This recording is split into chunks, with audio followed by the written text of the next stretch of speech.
Good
evening, everyone.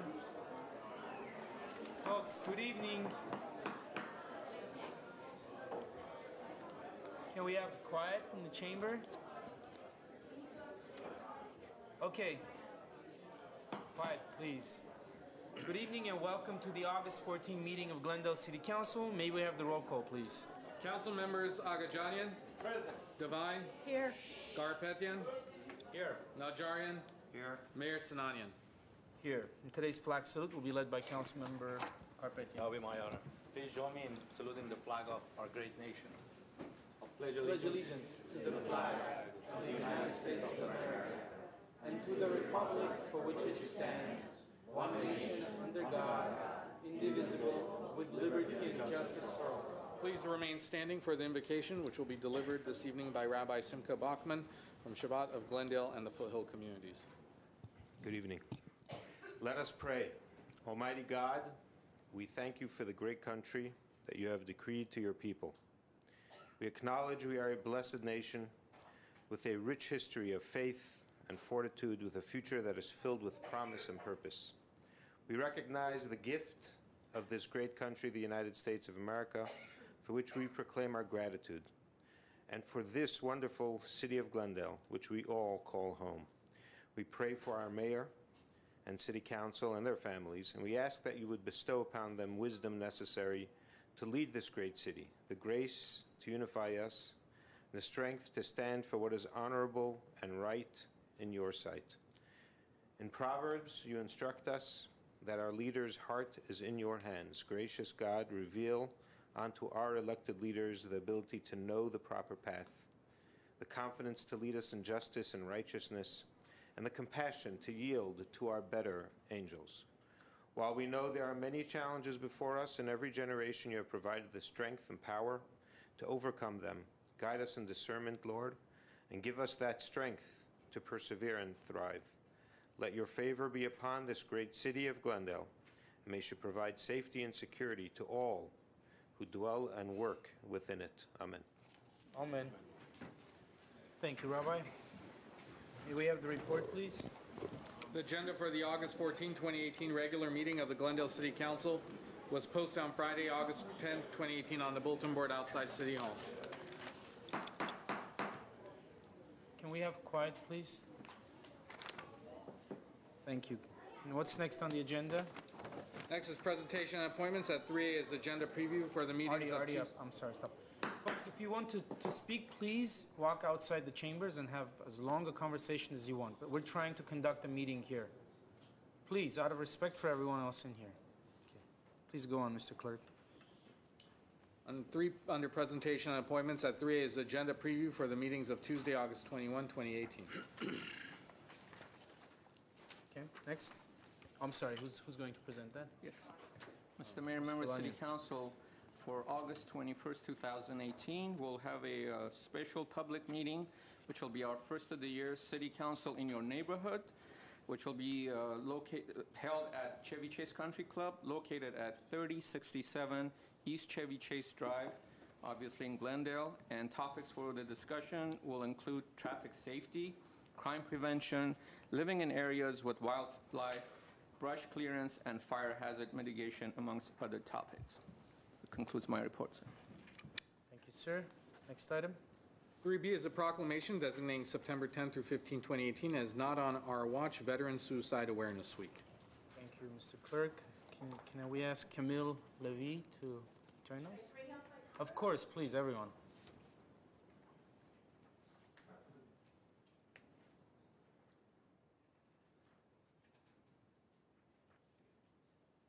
Good evening. Good evening. Mr. Mayor, City Council, staff. Thank you so much for providing us with this opportunity. I think you have some cards that invite you to our event, and also you have some wristbands. I had a conversation, I just flew in from Vermont, had a conversation with a young man who is an Air Force veteran, flies F-16s, who said, more people need to talk about this. I applaud you for taking a stand. And I said, we are able to take a stand because we have a community and a city council behind us. So thank you so much. We have Kathy Lynch, Anil Aurora, and of course you all know Lisa Raggio, who is our executive director. So. Of course we do. Thank you very much for coming, and thank you for the important work that you do. I don't know if any of you want to speak in more depth about how dire the situation is and how serious it is and how important it is to address it and use resources to confront it and make sure that our veterans are as protected as possible and they don't take. Thank you, Mayor Sinanian, and thank you, the rest of you, because I know with many of you up here, I've had meetings with each one of you in regards to what it is that we consider to be an epidemic. So we lose at least 20 veterans to suicide every single day in our country. And if you add up all of those that have died by suicide, it is greater than those that we've lost in both wars, Iraq and Afghanistan. This is a serious issue, but the good news is Wellness Works and other organizations like that and those community members that come together can really do their part to provide suicide intervention with the resources that we can promote. And just by community being there for those that we serve, it makes a huge difference. So we invite all of you to come out September 12th through the 15th. Our opening ceremony will be on Wednesday the 12th. Arrivals at 9:30 a.m. The program starts at 10. That will kick off a 72-hour watch that we'll have, and we can all come together and raise awareness in our community in regards to this. And then on the closing ceremony, the 15th, 9:30 a.m. arrivals and 10 o'clock the program begins. That will be another opportunity to show your support and also to be there to honor those that we have lost. We present a flag to a family member who has lost one of their military members to suicide at the closing ceremony. So thank you very much for this opportunity. Thank you for being a city that really stands behind our military and supports us in our cause and our mission. Thank you. Thank you. I don't know if any of my colleagues. I'd like to make a short comment. First of all, I want to thank you for what you do because this is an epidemic, as you mentioned. And I participated almost every year. And it's not just informative, it's a very moving event. And 20 veterans a day, it's unacceptable. So we all have to do what we can to help our veterans, people who provided this blanket of freedom for all of us to live under. So with that, I want to thank you again. Thank you very much. Encourage everyone to participate on September 12th through 15th. We appreciate that. Thank you so much. Ms. Devine? Well, I've also participated in the ceremonies and the walk, and I have to say it's so moving. But it's always been in Pasadena, so I'm really proud that you've brought this to Glendale. Thank you, because I know that our residents are going to support it 100%.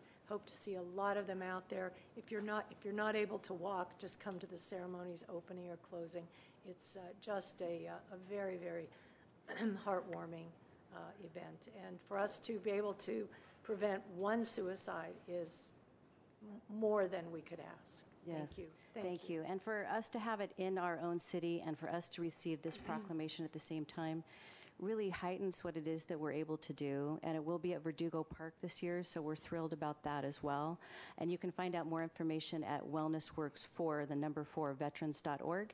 And there's a page you can go to called Join the Watch. That's where you can find out more information. Right, and there's a reason it's been Pasadena in the previous years. You know, they have that bridge is unfortunately tied to a lot of suicides, and it's important to continue having these watches there. But it's wonderful that we're doing it in Glendale this year, and unless my colleagues have something to add, I do want to read the proclamation into the record and present it to you. And it states, whereas Wellness Works has been a member of the Glendale community since 1986, and whereas Wellness Works engages the community in restoring hope and a sense of wellness, a wholeness of body and soul for veterans and their families, and whereas a full menu of mental health and alternative healing methodologies are provided in a military culturally competent setting, and whereas Not on Our Watch is provided as an opportunity to raise awareness of 22 veteran suicides daily, and whereas this event will provide veterans from all branches of services and all conflicts with resources to assist in successful integration, and whereas we must all join together as a community to help veterans at risk, therefore I, Zara Sinanian, Mayor of the City of Glendale, do proclaim September 10th through 15th, 2018 as Not on Our Watch Veteran Suicide Awareness Week. And I will ask Councilmember Garpetian to present it to you. Thank you so much. Thank you.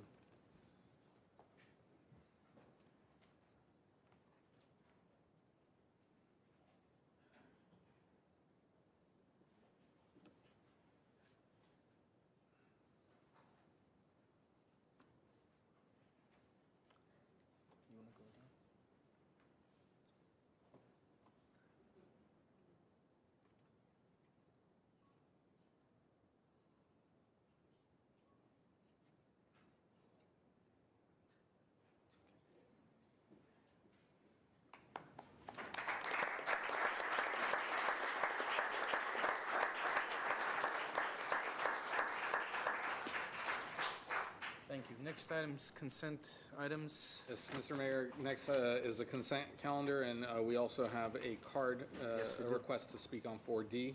The following are routine and may be acted upon by one motion. A member of council or the audience requesting separate consideration may do so by making such request before a motion is proposed. Thank you. Do any of my colleagues want to pull any items from the consent calendar?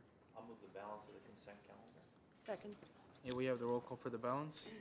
Councilmembers Agajanian, Yes. Devine, Yes. Garpetian, Yes. Najarian, Yes. Mayor Sinanian. Yes. Would you please read item 4D into the record? 4D is General Manager of Glendale Water and Power regarding adoption of the Mitigated Negative Declaration MND for the Glendale Recycled Water Project, including the wastewater change petition WW0097. D1 is a resolution adopting the MND for the Glendale Recycled Water Project. Thank you. And we have Arthur Pugsley, if I get that right. Is that Pugsley? Is that correct? How much time do you need, Mr. Pugsley? It probably should take under 4 minutes. 4 minutes, okay.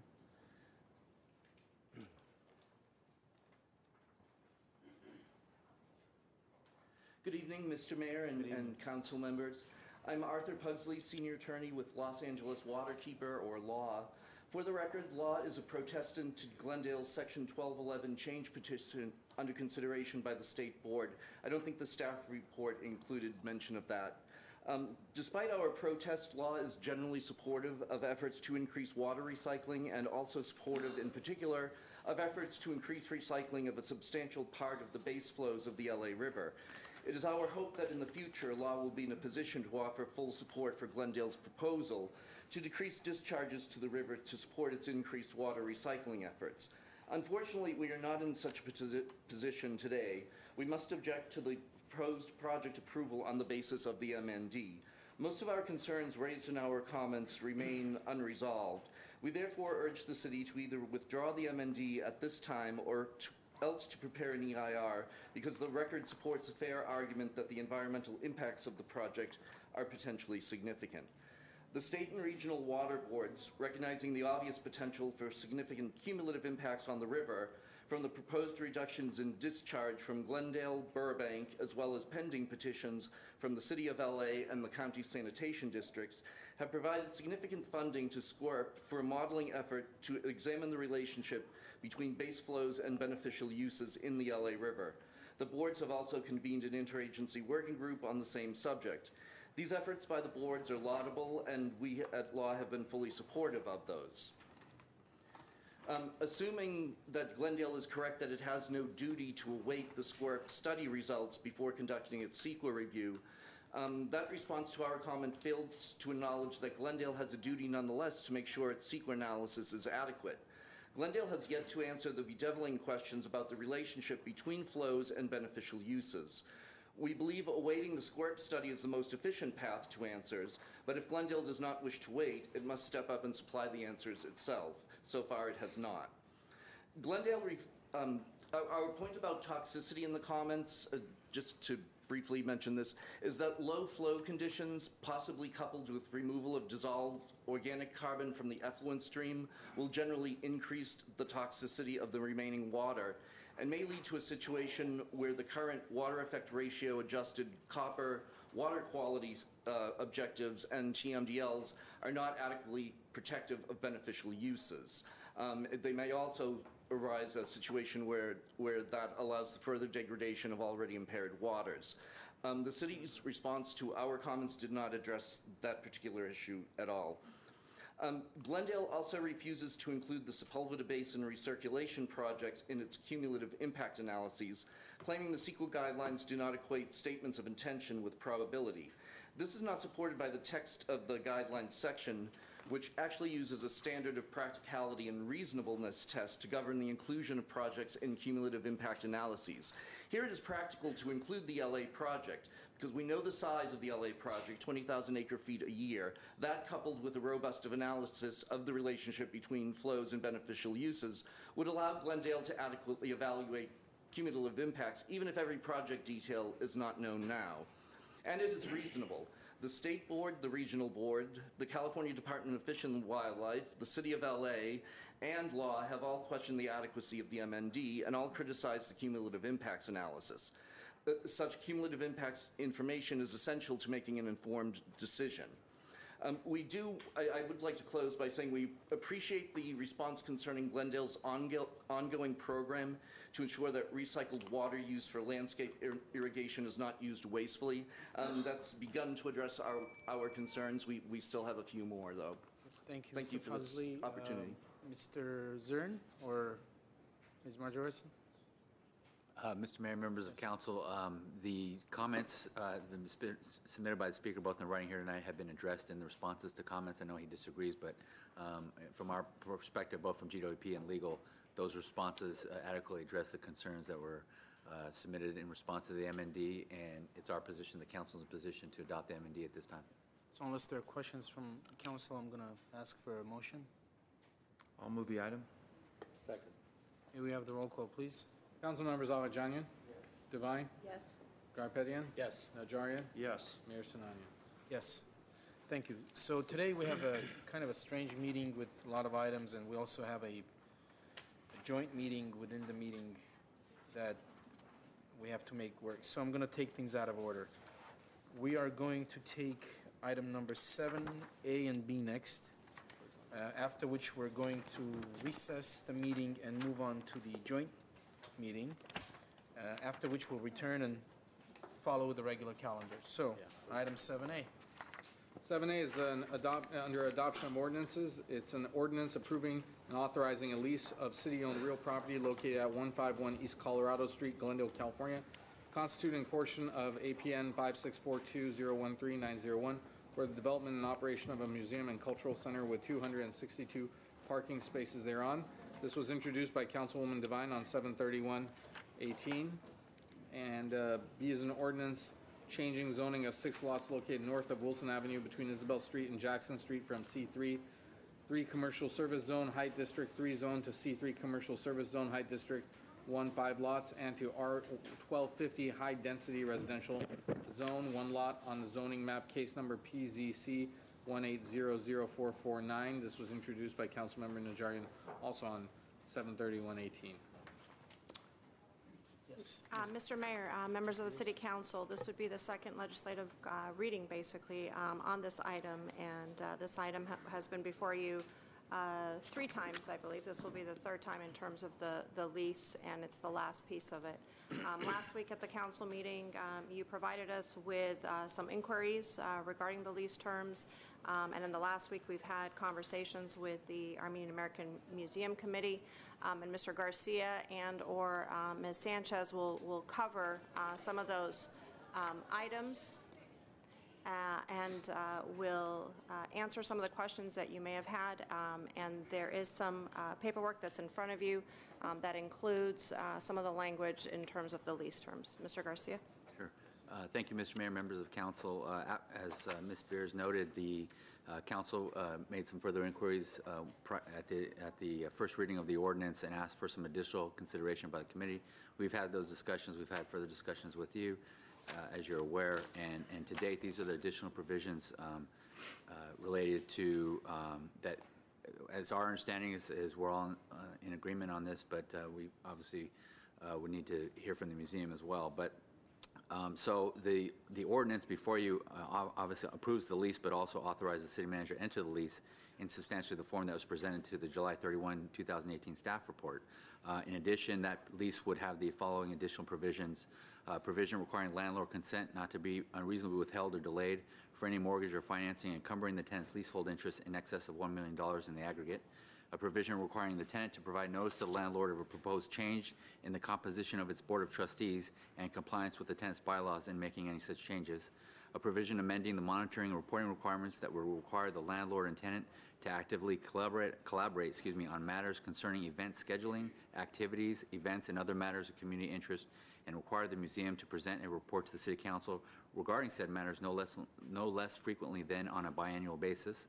A provision requiring the creation of an advisory committee that includes representatives of the tenant, the City Council, the City Manager, and community organizations that will meet at least twice a year to discuss and advise tenant on facilities, operations, programming activities, and future projects. And 5th, a provision requiring that at the discretion of the City Council, and except to the extent prohibited by law, a City Council member designated by the City Council shall be entitled to attend meetings of the museum's Board of Trustees. Those are the 5 additional provisions that I believe we have direction on, consensus on, from the council and in connection with the museum. Okay, thank you, Mr. Garcia. Do we have any questions? There's a speaker card that I can invite to speak, but maybe we have questions that we want to. Well, let me just, Mr. Mayor, if I can, Yes, are those Mr. Najarian. items, have those items been presented to the museum, and are they okay with those items? Or? To my understanding, yes. I haven't specifically spoken to their council or to representative, but our staffs have, and that's my understanding that we're in agreement on these points. Okay. Yeah, no. I'm getting a no nod from the audience, so Okay. we might need to have Mr. Karapetian have Yeah, so an Perch opportunity to Karapetian, speak. you will be speaking on behalf of the museum.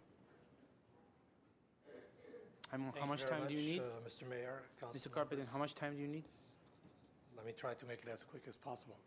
How much time is that? I'm sorry. I'll try to do it in 35 seconds. No, do you need, 2 minutes. okay, you have 4 minutes. Some of these provisions we are been aware of. Other provisions have been presented to us just half an hour to 45 minutes before the city council meeting. We are not prepared at this time to accept one or more of these provisions without conferring with our nonprofit attorney. Thank you very much. Sir, Mr. Karapetian? Sorry. No, I have a question, not a discussion. Can you tell us which provisions that you were not aware of, or? No, I'm not able to say that at the present time. Okay.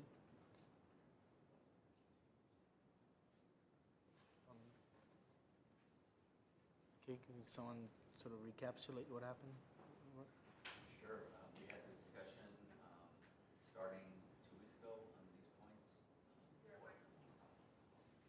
Mr. Mayor, we had a discussion on these points starting 2 weeks ago, generated by discussion raised at the council level when we had this item at that time. We've had a series of discussions with the committee, either through direct conversations with the principals and our staff, or between council. Mr. Garpetian's right, some of these issues were brought up in the last hour or so after further discussions from closed session. And I do apologize if I misrepresent the record, but we thought we had some concurrence on these points, and that's why they were presented to you this evening.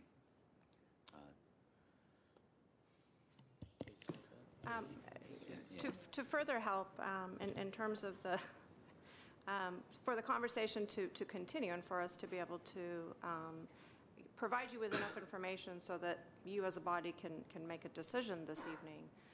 I think majority of the items that were presented this evening in terms of what Mr. Garcia read into the record have been discussed at length in the last at least week with the museum committee, except for, I would say, one item, I believe. And I would suggest the first and the fifth items may be the issues. The first item being the financing, and the fifth item being the attendance by a council member at their board meetings. Correct. So the attendance would be one, most definitely, and the financing could be, but based on conversation, I think, that I've also had with committee members, that piece of it was something that was a level of comfort to be able to move forward on. And so the provisions 1 through maybe 4, and I don't want to speak on the behalf of the museum committee, and I would ask Mr. Garpetian to chime in and say if 1 through 4 are amenable, and if the fifth one is a piece of contention and more negotiations needs to occur, that could be something that we can discuss at a later date. But based on the conversations that we've had, I think 1 through 4 have been fairly clear for us. Again, I could be wrong, but I don't want to leave it in terms of not being able to have that conversation possibly tonight to be able to move forward on something that you've all worked very hard on, as well as the museum committee, so that we can all, celebrate something that could be monumental for this community. So with that, Mr. Garpetian, I don't want to put you on the spot, but again, 1 through 4 is something I think that we've been open about, at least in the last week, and we've had conversations regarding those items. So item number 1 is the financing approval. City's written element? consent, city's consent not to be unreasonably withheld for financing over $1 million. Can I, Mr. Garpetian, is that the item on city's written consent on what's the threshold? $1 million. $1 million in aggregate. and above financing. Is that a Again, Mr. Mayor and council members, there's language that is being proposed to be introduced into the ground lease agreement. Our legal counsel has not reviewed that language. To be asked at this point to take a position on it is a little difficult. Perhaps you should defer this by a week and give a chance for our legal counsel to have examined and come back to you at a future time. I have a hard time because we communicated to you our position very clearly this morning in writing. One thing was added, and we've had that communication, and I indicated to you, the city manager, I am not authorized to approve it, but I personally will not object to going to the board and asking them to approve it. However, the board has not taken a position on that item. The item is now presented as the aggregate, $1 million in the aggregate. It means that we cannot take 3 loans of $350,000 because we will be over $1 million. I do not know what the board's position is on it. The fifth item is something that you're saying that is at the discretion of the city council.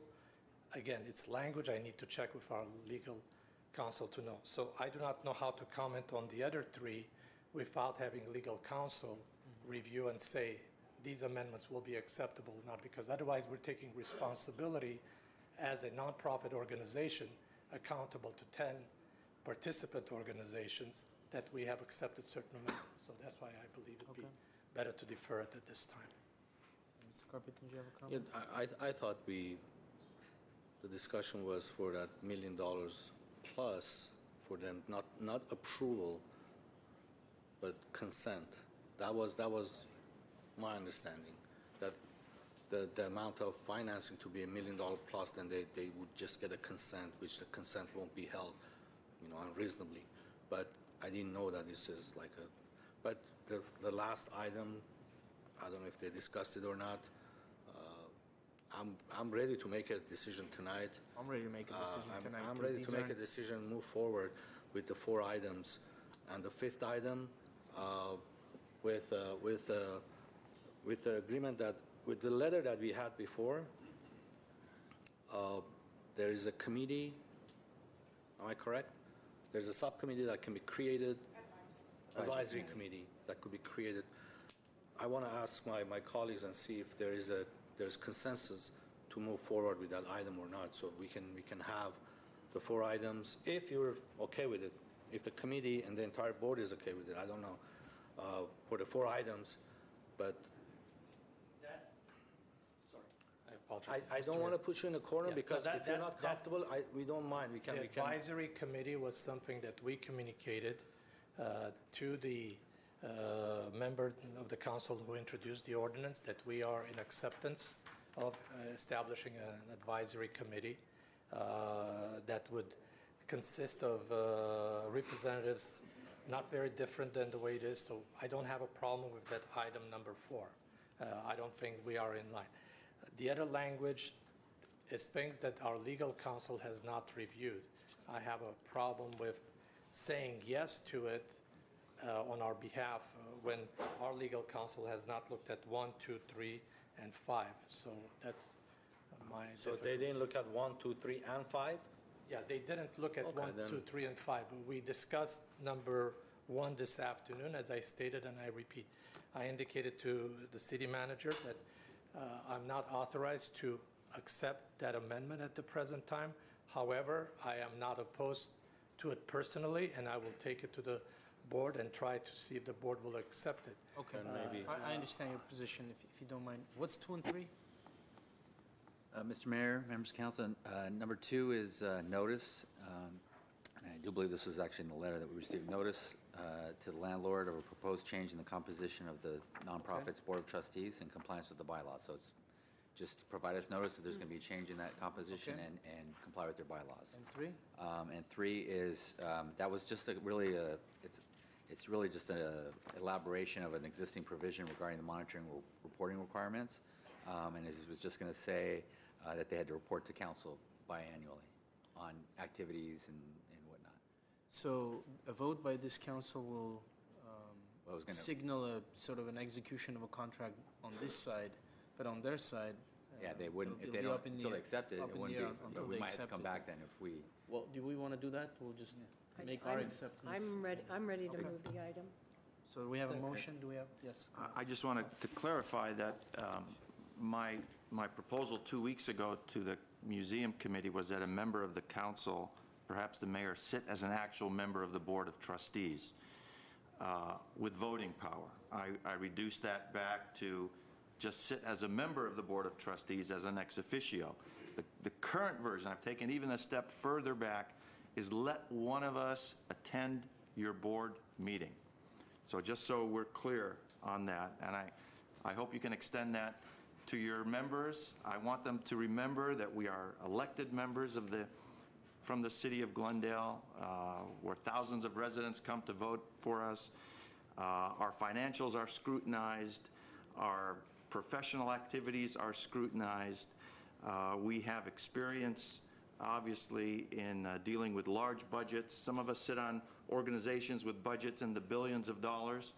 That all we're asking is that someone from the council be able to sit at your meeting and not be kicked out or rejected at the door. And I think that's a fallback position that I hope none of the members of the board of trustees that currently make it up would have any objection to that. Mr. Carpenter? The difficulty I'm having with that language is and except to the extent prohibited by law. I do not know what the law is. Our attorney has advised us that we are a nonprofit corporation and our board meetings are not open to anyone who wants to attend. If we invite a party to attend, that party can attend. We are looking forward to collaborating with the City Council. We are willing to extend an invitation to council members to attend meetings, and hopefully all 5 council members will choose to be present at our meetings. But to say that it is at the discretion is the part that I believe we will have a problem. And to say that we will accept that today, I may be putting myself in a situation where the Board of Trustees will say we had no authority to do that. Okay, so we have a motion, but I want to make sure we understand what the motion, in a second, so I want to make sure. Can the motion be that we accept or that we approve of the ordinance with the addendums 1 through 4? 1 through 5 It's up to the council, and then I would only add that, I think it's number 5 that they're objecting to at this given that point. we're, They're objecting to 1 as well. Or 1 and 5, so. But it seems like 5 is the really sticky one. And I can't imagine why 5 is sticky. We're just saying, let us sit at the Why we meeting. don't, I And- offer the items 1 to 5 to be voted on. Second. can I just add one Just amendment to before we that? move forward, Well, there's, let's have a I'm sorry, discussion. there's a, so point of order, there was a motion as to 1 through 4, and there was a second. If you offer another motion, then it has to be either It would be a substitute motion, or, right? and. Which has priority. Well, then it would, then, He said then- 1 through 5. so Yeah, now, yeah, so let me understand this then. Now we are going to we're going to suggest the motion be, the addendums accepted will be 1 through 5, all of them, by the council. That was Councilmember Agajani's motion. So mind you that if, just to put it out there, if the museum doesn't accept that because of one of the items, then the whole thing's off. So in the. Right, we'd be back before us again for Or further be action. back before us. So one option is to do that and for it to be back before us again, or for us to accept 1 to 4, which carries a less of a risk of it coming back. 2 through 4? 1 through 4. 1 through 4. 1 I through think 4? 1 is something that is less problematic. I mean, I think it's 5 is the problematic one. Yeah, I think the 5 is the most. So Okay, Why is so that a problem? I would It's- move the Why we ordinance don't with do Mr. 1 Mayor. through 5, it doesn't pass, then you go to 1 through 4, or 1 through 2. So, With Mr. 1 through Seaton, 5, if we have let's two, see if we have two conflicting motions, do I get to choose which one to vote on for? I'm happy to take vote on both, so. Was there a second, was there a second Yes, motion? I There's a seconded second. the substitute motion. Before What we was the take a first motion. I'm sorry, I missed 1 through 4 was Oh, okay. Ms. Devine's. Yeah. And that And then was 1 through seconded, 5 but there was- was a substitute motion. You have to act on the substitute motion first. And if I may, Yeah. either motion, whether it's 1 through 5, 1 through 4, I would just ask the maker of the motion that we add a provision that, and obviously, any material changes to the lease terms as described in here shall be reviewed and approved by the council. That way, you have the authority to make a subsequent change by resolution. We don't have to do this ordinance again. So I I'm would sorry, ask- explain Okay, that one so- more time. all right. so that it'll come back to council without not having to introduce and readopt the ordinance again. I'm just Let me ask, procedurally- if the substitute motion fails now, Yeah. can we move on the original motion? Yes, sir. But before we make a vote, I want to have a point of clarification from my colleague, Councilmember Devine, because when we took a vote on the design of this project, Councilmember Devine, you voted against the design portion of it. And when you move this item, basically we're moving introduced the ordinance and voted on this phase 2 or stage 2. It was the same design. So my question is, are you approving the design the way it was? Because the first time you voted against the design. That's correct, but I'm voting for the project. I'm voting for the No, project. but the design is part of the project. But we're not voting on the design We're anymore. voting on this ordinance No, right I now. want to understand because that's important. If the design is acceptable to you or not, that's what I'm trying to get to. It is acceptable to me. Okay, thank you. Okay. So, we're gonna take a vote on the substitute motion. Roll call, please. Okay. And for clarification for the record, that was moved by Councilwoman Devine and seconded by No, it Councilmember was moved by Alajani. Councilmember Agajanian and seconded by Councilmember Najarian. Thank you. All right, council members Agajanian, Yes. Devine, Yes. Garpetian, No.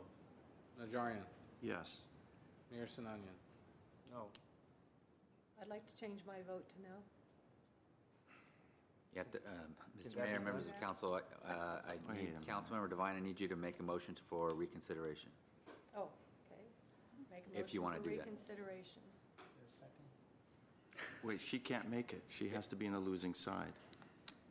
It doesn't matter. It's To passed. reconsider, it has to be someone from the Failed. prevailing side. Prevailing side or Prevailing losing? side? Yes. Otherwise, you just keep going round and round. So Sir. it's passed. Unless there's No, a she's second asking for, unless there's a, anybody can second the motion for reconsideration. Reconsideration, yeah. You don't want to second it? Second, I'll second it. Okay, can we have roll call on reconsideration? Councilmember Agajanian? What we are voting on? Just to undo the previous Councilwoman vote. Devine wished to sorry. change her vote, and this is a vote to reconsider the vote that was just passed. So this is just to undo the previous vote. So what we are voting now, okay. What's That's the- what this is. Undoing the previous vote. Undoing the previous We're gonna vote. nullify the previous vote. So is that yes or no? Yes. Councilwoman Devine? No. No. Wait. You want to vote yes? Oh, yes to undo, I'm sorry. Thank you. Garpetian? Yes. Najarian? No. Okay. Mayor Sinanian? Yes. Okay. Okay. Now, So there was a we're motion, back to- does it need to be? back to where we okay, were. Go Yes. back to, Okay. 1, 2, 4. Somebody needs, would somebody like to move the motion with items 1 through 4? So moved. do we have Well, a I have second? discussion. I won't second it, but I have some additional discussion. Well, we have a, This Did is you for second one. This is 1 through 4. right. No, I'm not gonna call for roll unless we're done with the discussion. Yeah, I'm just. I mean, what's up, Ms. Devine? I mean, you see that it's going one way and you hear the votes and now you change your mind? I mean, you should be voting on the merits and I don't know this is rather unusual, highly unusual. I don't think this has happened before. And the key issue here is whether a member of this city council should be able to sit at a museum meeting, not vote, not hold any position of authority, but to sit in the room where they're having a decision on the museum. Mr. Najarian, I'm not here to debate this. I don't feel. Well, that's exactly I what feel we're that there here is to a conflict of interest. I'm not for that addendum, so that's why I'm changing my vote. So is there a second for that motion? What was the motion? It's 1 through 4? 1 through 4. I'll second that. Can we have the roll call, please? What, I have on record that Councilmember Najarian seconded that. No. No? you did not. No. Okay. But you Now said we you're have- gonna second it. 1 I through heard 4. I didn't say Thank so. you. I said I have a All right, comment. Councilmember Agajanian? Yes. 1 through Divine. 4? 1 through 4? Yes, this is for 1 through 4. Divine? Yes? Yes. Garpetian? Yes. Najarian? Yes. Najarian? I'm voting yes, but I'm not happy at all with what happened. Mayor Sinanian? Yes. Thank you. Okay, thank you. Next item, please, which is B, Yes. 7B.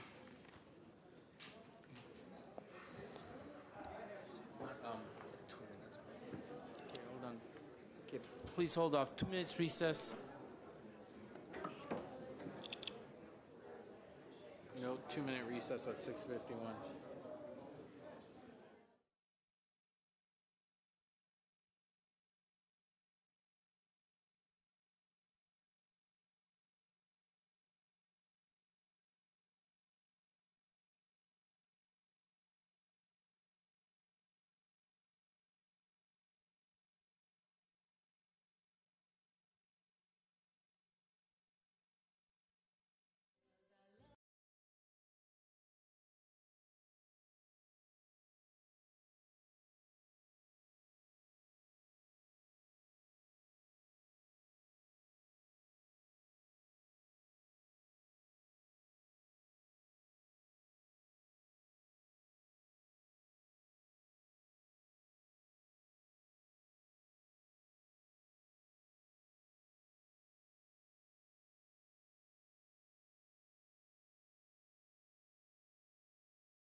7B.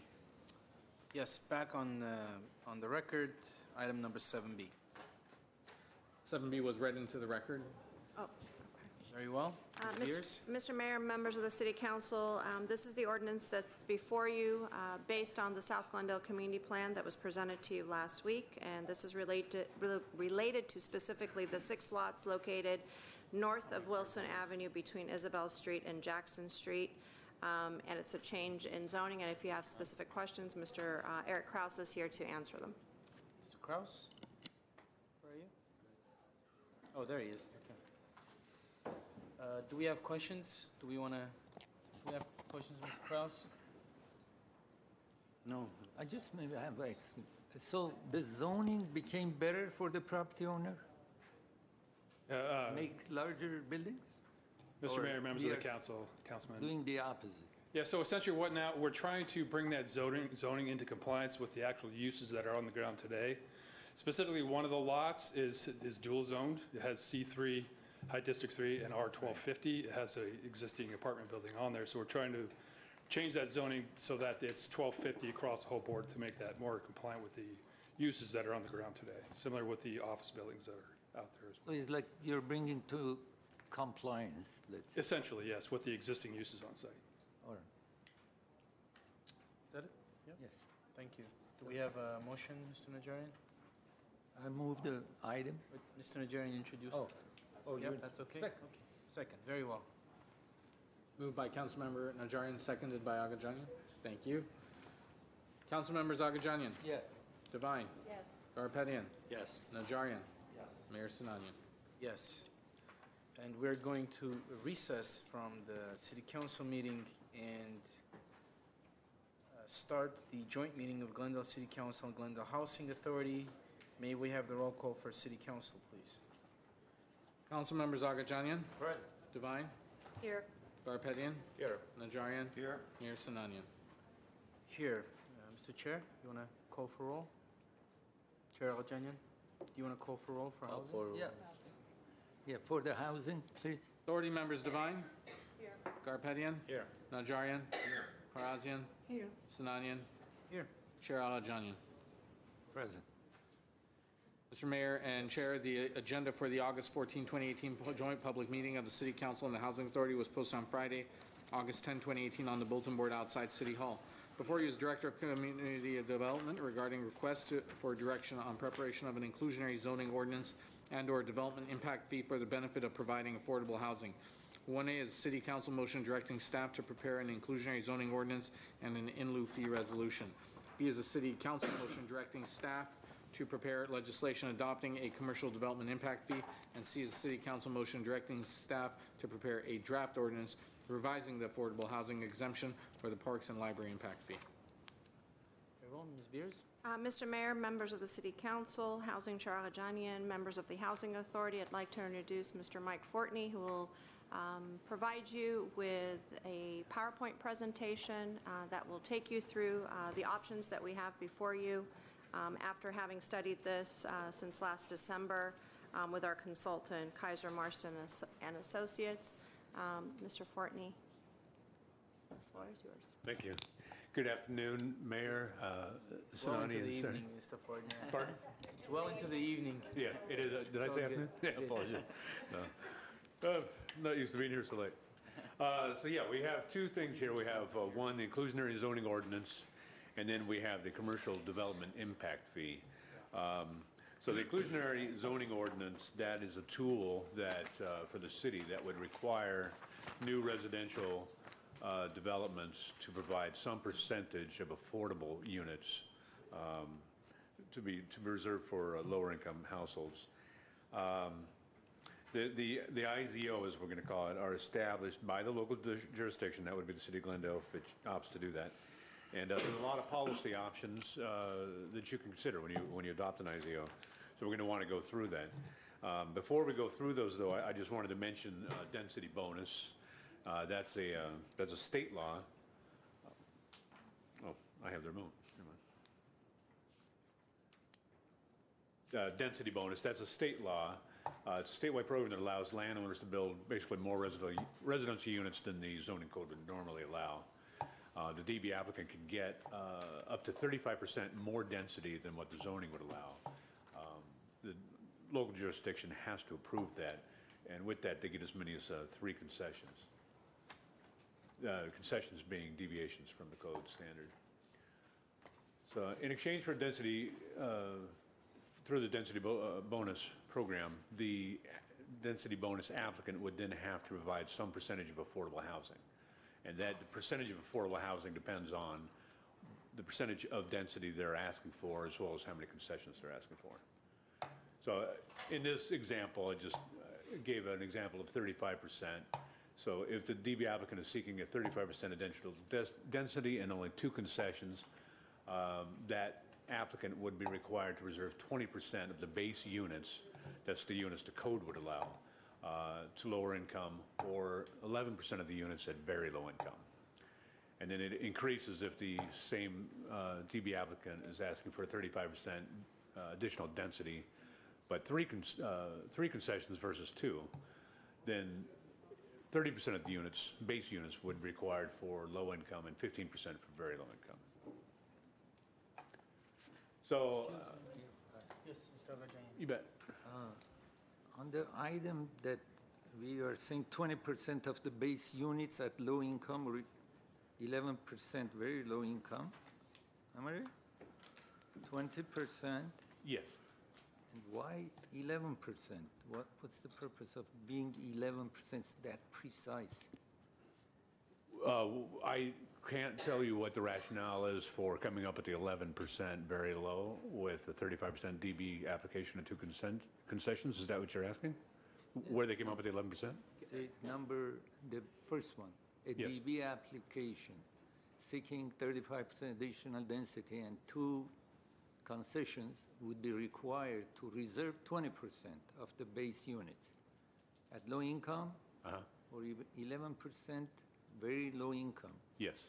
So I was thinking that 20%, out of that 20% will be part of it will be for very low income, not just 11% for very low income if they are adding 35% additional density.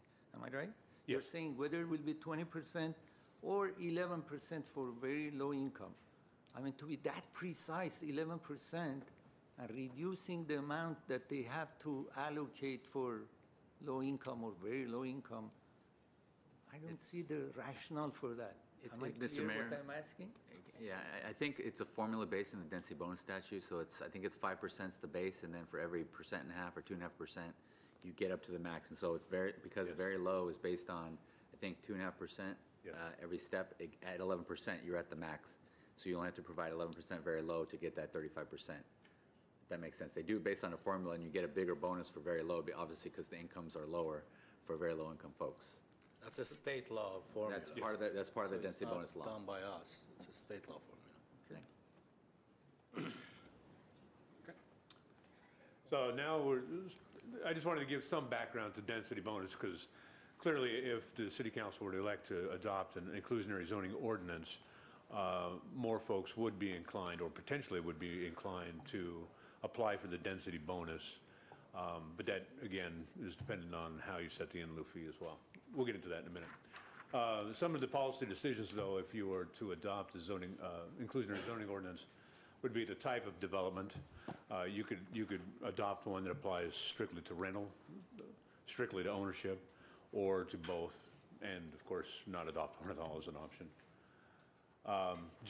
Geographic coverage, simply put, you could adopt one that would affect all residential projects citywide, or if you'd prefer to target portions of the city. And here I just wanted to pause to remind you that we do have an IZO in the San Fernando Road Corridor presently, and I can give you more information on that one. It was dormant, if you will, for many years, and then with recent law changes, it took effect January 1st of this year. So it did affect a couple of projects in the San Fernando Road. Another question for the City Council would be the project threshold size. Is there a minimum size project you would like to see, perhaps anything less than that being exempt from the inclusionary zoning ordinance? 5 units is the minimum for a density bonus project. There's also, and it doesn't have to be something as simple as 10 units or greater are affected by it, 9 units and less or not. You could do something that's kind of a tier effect if you want. It's completely up to you. So that's another policy choice. Another one being percentage of units reserved as affordable. We noted that most IZOs that have been adopted by local jurisdictions throughout the state have adopted between 10 and 20% to reserved as affordable. And 15%, just right in the middle, is probably the most common. And then I wanted to note here, Glendale can exceed 15% without necessarily causing review by the state, since it has satisfied its RENA need for above moderate income households. So we had cautioned you in some of the briefings before that if you were to elect to target 15% or more, you may be subject to state review. We don't believe at 15%, if you were to go that route, you would be subject to state review because of our meeting the RENA needs. Additionally, the percentage of units reserved as affordable could differ between ownership and rental. So you could target a different percentage for rental as you do ownership. And then the affordability level.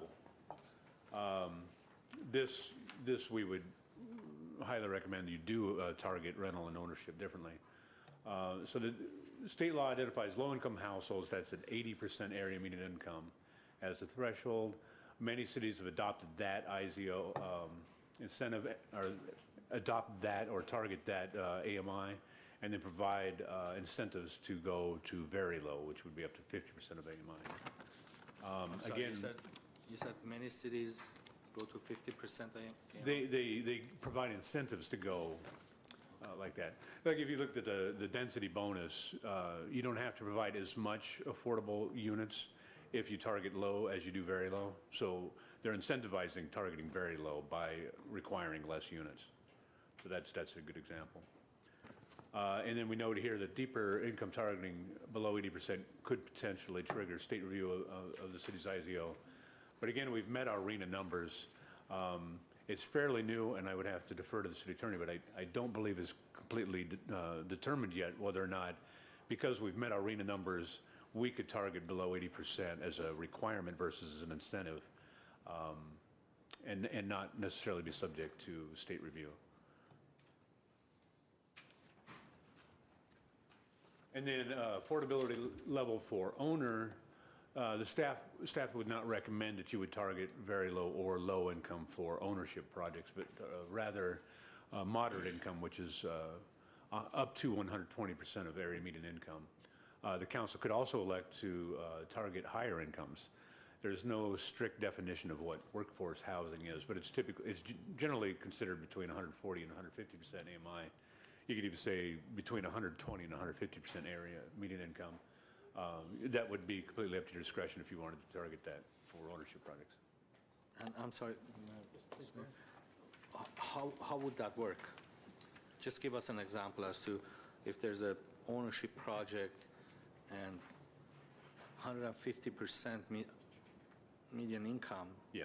Is Glendale is what, 55,000? What is the median income in Glendale? 50-some thousand, right? It depends on the household size. 56,000, let's say, or 60,000. Okay. So 150% is $90,000 income. That's almost market rate. I mean, it's just. Yeah, again, it depends on the household size. I was looking at numbers around of a household of two of about 75,000 would be for 150% AMI, but I would have to look at those numbers. I'd have to pull those numbers It's a up. one income, and if the median income is 60,000, 150% is 90,000. So that's a good chunk of money. I mean, it's a good income. Yeah. And if a household has that income, that unit is not affordable. It's just almost market rate. I mean, they can afford to pay $30,000 to $40,000, $35,000 in mortgage. Yeah, you may not want to, and I do have a slide towards the end that shows the income ranges for those different categories. Got it. Okay. Rather than dig through this, I know I have a slide for it. Another question would be the duration of affordability. Old redevelopment law had said 45 years as the minimum length for ownership projects for the restriction on the affordability, and 55 years for rental projects. And so that's kind of been a standard, but it is not something you need to follow. You could put the length of affordability for ownership and rental at the same length of time, and really for any length of time you want. Another question that we would have would be design standards. In a lot of jurisdictions that have adopted the inclusionary zoning ordinance, they require the affordable unit to be exactly the same as the market rate unit. Same finishes, same size, same really everything.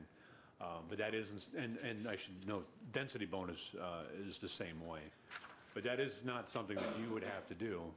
An option for you, if you were to choose to adopt an IZO, would be to have a lower standard for the affordable units, whether it be different finishes or if it's a different size, a smaller unit versus the market rate unit. And perhaps in exchange you would... I made a motion for staff to look into creating a fund to help some of our Section 8 tenants, basically, or on the, not the tenants, people who are on the Section 8 waiting list, to create a fund, see if we can at least help the ones that have 5 points or 4 points. But I want to add to that to maybe look into an idea of, we have 33,000, almost 33,000 buildings in Glendale, apartment buildings. And am I right? 33,000 buildings? No, 33,000 units. But a few thousand buildings in Glendale, apartment buildings in Glendale. So I'd have to check.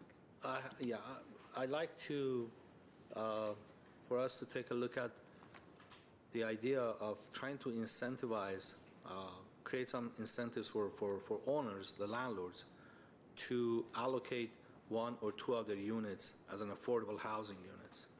So incentivize the landlords to allocate 1 or 2 of their units as an affordable housing units. Give them some incentives for them to, instead of charging, I don't know, $1,400 for a 1-bedroom, if they want to charge $900, what would it take? Because there are a lot of landlords today. We have 3,300 vouchers of Section 8 that are working with Section 8, and their rents are a little bit lower than the average rent. So I think this will create so many units immediately in next year or so, affordable units in Glendale. I think we need to look into that idea and see how can we incentivize them. Also, for last year and a half, I've been talking about right to lease ordinance. It came to this council and somehow it died down. I think we need to look into that ordinance one more time and see how can we bring that back, and if it has to be tweaked a little bit, so we can work on that and have some sort of a incentive or some sort of a relief on these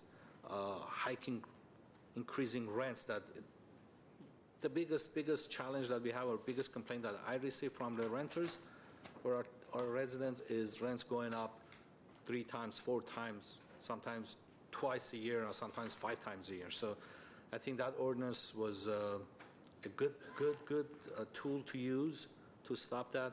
So I want to see if I can get a second on putting a package together and do some studies and bring this back in the very near future.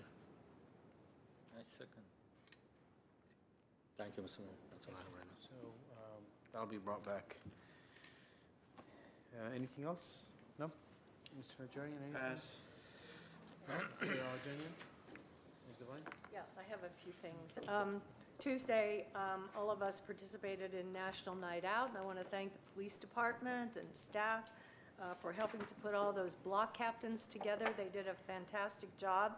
One of the suggestions that I received on that evening was that staff should schedule a wrap-up meeting for all the block captains so that you can discuss what went right, what went wrong.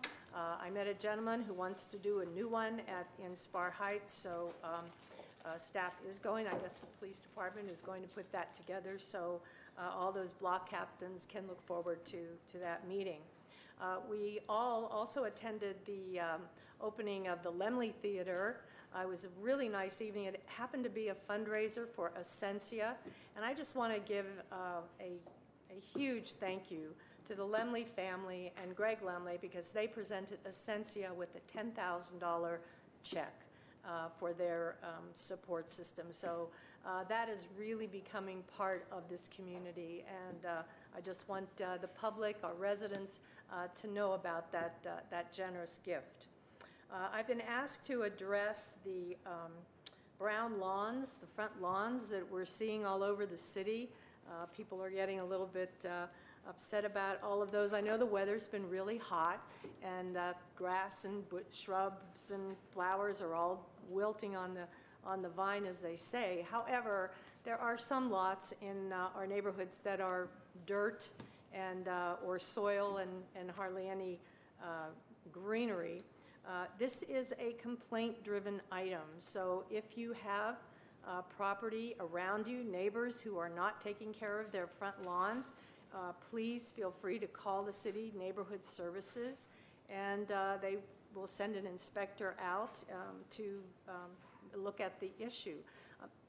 City Manager, Ms. Spears, could you give us a number for that and the website where they can go? Can you? Sure. I think I remember the phone number. It's 818-548, if I'm not mistaken, 3900. Even a better approach, so that we can get an exact address of the property. Individuals in the community or outside of the community, if they're in Glendale, they can use an app that we have, which is city-sourced, My Glendale, and they can deal with a myriad of issues through city-sourced and take a photo of the issue, and it'll go directly to the department that needs to do the follow-up. So 548, 3900, area code 818. I hope that's the accurate number. If not, you can call my office, 818-548-4844. Okay, so that's and finally, I'd like to request that my council, that the council revisit the issue of short-term rentals. 2 years ago, council talked about this item, but it was tabled so that the courts could deal with ordinances that were already in place. So I'm receiving, and I think maybe some of you are receiving, emails about situations that are occurring in our neighborhoods where homeowners are renting their homes for the weekend or for one night on the weekend or for parties, whatever, and it's causing a destabilization in the neighborhoods, traffic, noise, people knocking on doors at midnight saying, is this a certain address? And other negative impacts. So I'd like to ask for a second from one of my colleagues for staff to bring back a report so that we can revisit short-term rentals. Before someone seconds it, I mean, there's a ban on that, right? Don't we have a prohibition on those? We do, however, they're still happening. It's an enforcement issue. And I know the city attorney's office, as well as community development department, have been looking at this issue, as Ms. Devine said, for some time. And there is some movement in the area, and we are updating what the report looks like and can provide an update to the city council if you choose. So will someone second it? Oh, you did already. Thank you, sir. Thank you. Thank you Okay. very much. Thank you. And I have two announcements. On Tuesday, August 21st, which is next Tuesday, we'll be holding our next city council in your neighborhood, which is a tradition that was established 4 years ago, and I'm glad that we're sticking with it. And it will be at the Chevy Chase Country Club. Topics for the discussion will be traffic safety, crime prevention, living in areas with wildlife, brush clearance, fire hazard mitigation, and a general category of plus additional topics, which are topics that will be relevant and germane to that geographic area. I want to make sure that our next city council in your neighborhood is somewhere in South Glendale, because it's nice to have a city council meeting in a country club, but we got to make sure that the densest part of Glendale has a city council meeting as well very soon. So find a place somewhere probably southwest Glendale, because we're in southeast Glendale. And we got to make sure that all of our residents benefit from this program and have easy access to their council members. And Mr. Mayor, if I can say, the only reason we're holding the City Hall in your neighborhood at the Chevy Chase Country Club is parking. Yes. Otherwise, we would hold it at a city facility, which would be the library. Unfortunately, the parking is limited, and we want to make sure everyone is safe so that they're not crossing Chevy Chase in the middle of the night as they're coming and going to their cars, and that's the only reason. And I don't know who there was an exclamation made. Clearly, I was cynical about holding a council meeting in a country club. That's why I'm making the point that we should hold it in South Glendale, in the dense part of the city, just in case anyone misunderstood. But my next announcement is that today we will be adjourning in the memory of Irshad ul Haq, a 75-year-old resident of Glendale who passed away suddenly as a result of an unfortunate accident. And I'll read this into the record when we adjourn. Or I can do it now. What's the picture? Let's do it now. So that's not a flattering. Oh, there it is. Okay, that's a much more. Mr. Mayor and Council, we do apologize that we're not trying to have a retro 80s theme with our Right. presentations. So here in chambers, there's just some technical difficulties that we'll try to resolve. Okay, very well. Since you have the picture up, Mr. There you Haq's picture up, I'm going to read his biography. And Mr. Irshad ul Haq, 75, emigrated from Pakistan to Southern California in 1960. He studied business administration at USC and went on to start a series of successful businesses after beginning his career at Xerox Corporation. He raised a loving family in Pasadena and has been honored for his service to youth, law enforcement, medical research, and the small business community. A gregarious leader, Irshad was named Man of the Year on 4 separate occasions by a number of different organizations across Glendale. He was a supporter of youth in our community and served on the boards of the Verdugo Hill Council of the Boy Scouts of America, the New Horizons School, and Glendale Healthy Kids. He also served on the board of directors of the Glendale Adventist Hospital, Glendale Memorial Hospital, and the Campbell Center, then the Glendale Association for the Retarded. He was awarded the Phyllis and Gerald Campbell Award in 2005 for his dedication to the center. In addition, Irshad was the chairman of the Los Angeles County Sheriff's South Asian Advisory Council, as well as an active member of the Glendale Community Police Partnership Advisory Committee and the LAPD Northeast Division Advisory Board. He served on the Los Angeles County Small Business Commission for 20 years as president of the Chamber of Commerce in Glendale, Atwater, and Sierra Madre, and on the board of directors of the Pasadena Chamber of Commerce. He also served for nearly 2 decades on the Los Angeles County Workforce Investment Board. He was also a longtime Kiwanian who went on to become the vice president of the Glendale Kiwanis. His service was recognized with the Distinguished Service Award by Kiwanis California Nevada Hawaii Foundation in 2005. Irshad was preceded in death by his daughter, Miriam Haq. He is survived by his wife, Linda, his daughter, Aisha Haq Craig, and her husband, Jeff, both of New York, and his daughter, Aliyah Haq Coer, and her husband, Dave, both of Pasadena. He's also survived by his nephew, Chris Giddon, and Greg Giddon. He leaves behind 5 children, Harry, Colin, Miriam, Zakia, and Abraham. One of 7 siblings, Irshad is also survived by 1 brother and 3 sisters. Glendale lost a community leader and a great citizen last week. Today we adjourn this meeting in the honor of Irshad ul Haq, and my condolences to the ul Haq family. That's all I have for today, and we'll go on to the community announcements and 3-minute speaker cards. We don't have any community announcements, so I apologize for the speakers. I know this is kind of late in the day, but let's start with Manuel Vargas, followed by Mike Van Gorder. Council members, this is very difficult to me to be here in front of you guys. Mr. Nigerian, you might remember I called you May 5th or 6th, 2015, about my son's death on San Fernando and near Highland by the train. The reason I'm here is to ask you guys to see if you can get the police department to reopen the case and reinvestigate. I'm not satisfied with what the investigation that was conducted.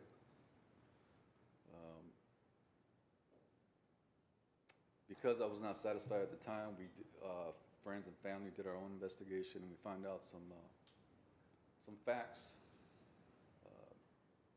Your detectives here at this department did not comb the neighborhood to get the camera footage. They stated they did, but they did not. There was an issue with us in the group that this happened, that there was a phone that was lost. And I combed the area. About 40 yards away, there was a phone. I found it. As soon as I bring that up, the detective said it had nothing to do with it, kind of dismissive. And I want to see if you guys could reopen the case, get some more facts. It happened right across the street from the Arco station right there on San Fernando at the Food Mart. There's some facts that I can bring to you guys. I have video footage from that business and from another business. I don't know if you remember me speaking to you about that. You were at work. I called you. You were in court. But you were the mayor at the time, so I looked for you, and I had to speak with you. I wasn't that satisfied at the time of how the investigation was going, and I'd like to get it reopened to see if we get some more facts about this. Is that all? That's it. Thank you, sir. Mr. Mayor, members of the City Council, our police chief is here this evening, sir. If you can possibly touch base with him and leave him your name and number before you leave, we will follow up with you this evening and then tomorrow. So you guys will follow up with me? The police chief is here, sir. Please leave your name and number with him. Thank you. Mike Van Gorder, followed by Haik Mahmourian. I believe Mr. Van Gorder had to. He's left. Oh, he has left. Okay. Haik Mahmourian, followed by Tony Passarella. I'd like to turn my time over to Mashinka. Okay, let's state your name for the record. My name is Mashinka Furins Hakopian. Today, there were more people gathered here to rally for immediate rent control than could fit in this room. There were dozens waiting outside to enter. They were waiting to address you since 6 o'clock. They waited while you discussed provisional measures, long-term studies, a city council meeting at a country club, short-term fixes, 1 or 2 affordable housing units, and inexplicably, new development in what everyone agrees is an egregiously overdeveloped city. Once again, developers' interests and not Glendale's residents and communities have been given the floor, and frankly, it's difficult to describe this as anything other than a farce of political participation. Countless people have gathered here to speak with one voice and to ask you, as their city representatives, to meaningfully address the crisis they are facing. You have not heard them. Անթիվ քանակով հավաքվել են այսօր, որ մի ձայնով խոսան եւ մի ձայնով խնդրեն, որ դուք իրանց լսեք. Weeks ago, we addressed City Council as the housing affordability crisis in Glendale continues to escalate. We informed you about the 60 families at Windsor who face displacement and erasure. Your constituency is telling you that they are in crisis. A crisis, by definition, requires immediate and forceful response. You are in a position to issue that response immediately and refuse. While you're declining to hear the voices of Glendale's residents, media outlets have been listening. Representatives from Aspares were here today. Media outlets from the LA Times to Aspares to the Mirror Spectator have covered Glendale's housing crisis over the last month alone. As the crisis continues to escalate, we will continue to bring attention to what is happening in the city. And when media representatives interview us about this crisis, they ask, what is City Council doing to immediately and directly address the crisis in Glendale? We respond, honestly, nothing. Your inaction has a direct result. Working class, low income, and immigrant communities facing erasure and displacement from this city. We are not asking for provisional measures or isolated projects. We are asking for a meaningful, immediate response, for immediate rent caps, for rent control. We are asking you to prioritize the safety of your communities over your economic relationships to donors and real estate interests. We are asking you to reconsider your inaction. Until then, when media representatives ask us what City Council is doing to address this crisis, we will continue to honestly respond, nothing. Thank you. Thank you. Tony Passarella. Tony Passarella, followed by Margaret Hammond. I believe Mr. Passarella is downstairs if he's still. How about Margaret? Margaret, you want to come up?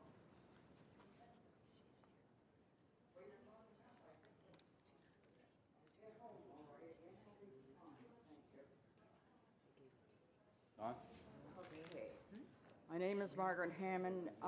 Good evening, gentlemen, the City Council and staff, and whoever's left in the audience, whatever. I'm here to talk about the Assistance League.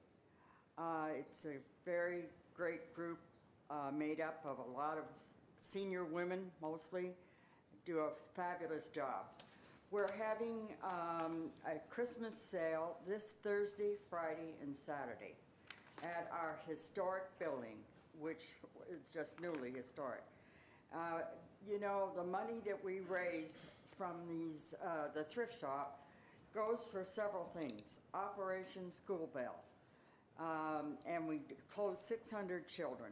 The Senior Neighborhood Fellowship, scholarships. We gave out 8 $1,000 scholarships to high school students here in Glendale. We did SAT seminars. We give backpacks to children that are foster children that are in the foster system. We do an Authors and Illustrator Day at schools in Glendale. We've given away, and we give them $1,000 for their libraries to each school. All of this we do, and then we have a vocational training program for handicapped, or I guess you call them seniors, adults, and they come and work in the thrift shop, and we train them as to so they can go get a job.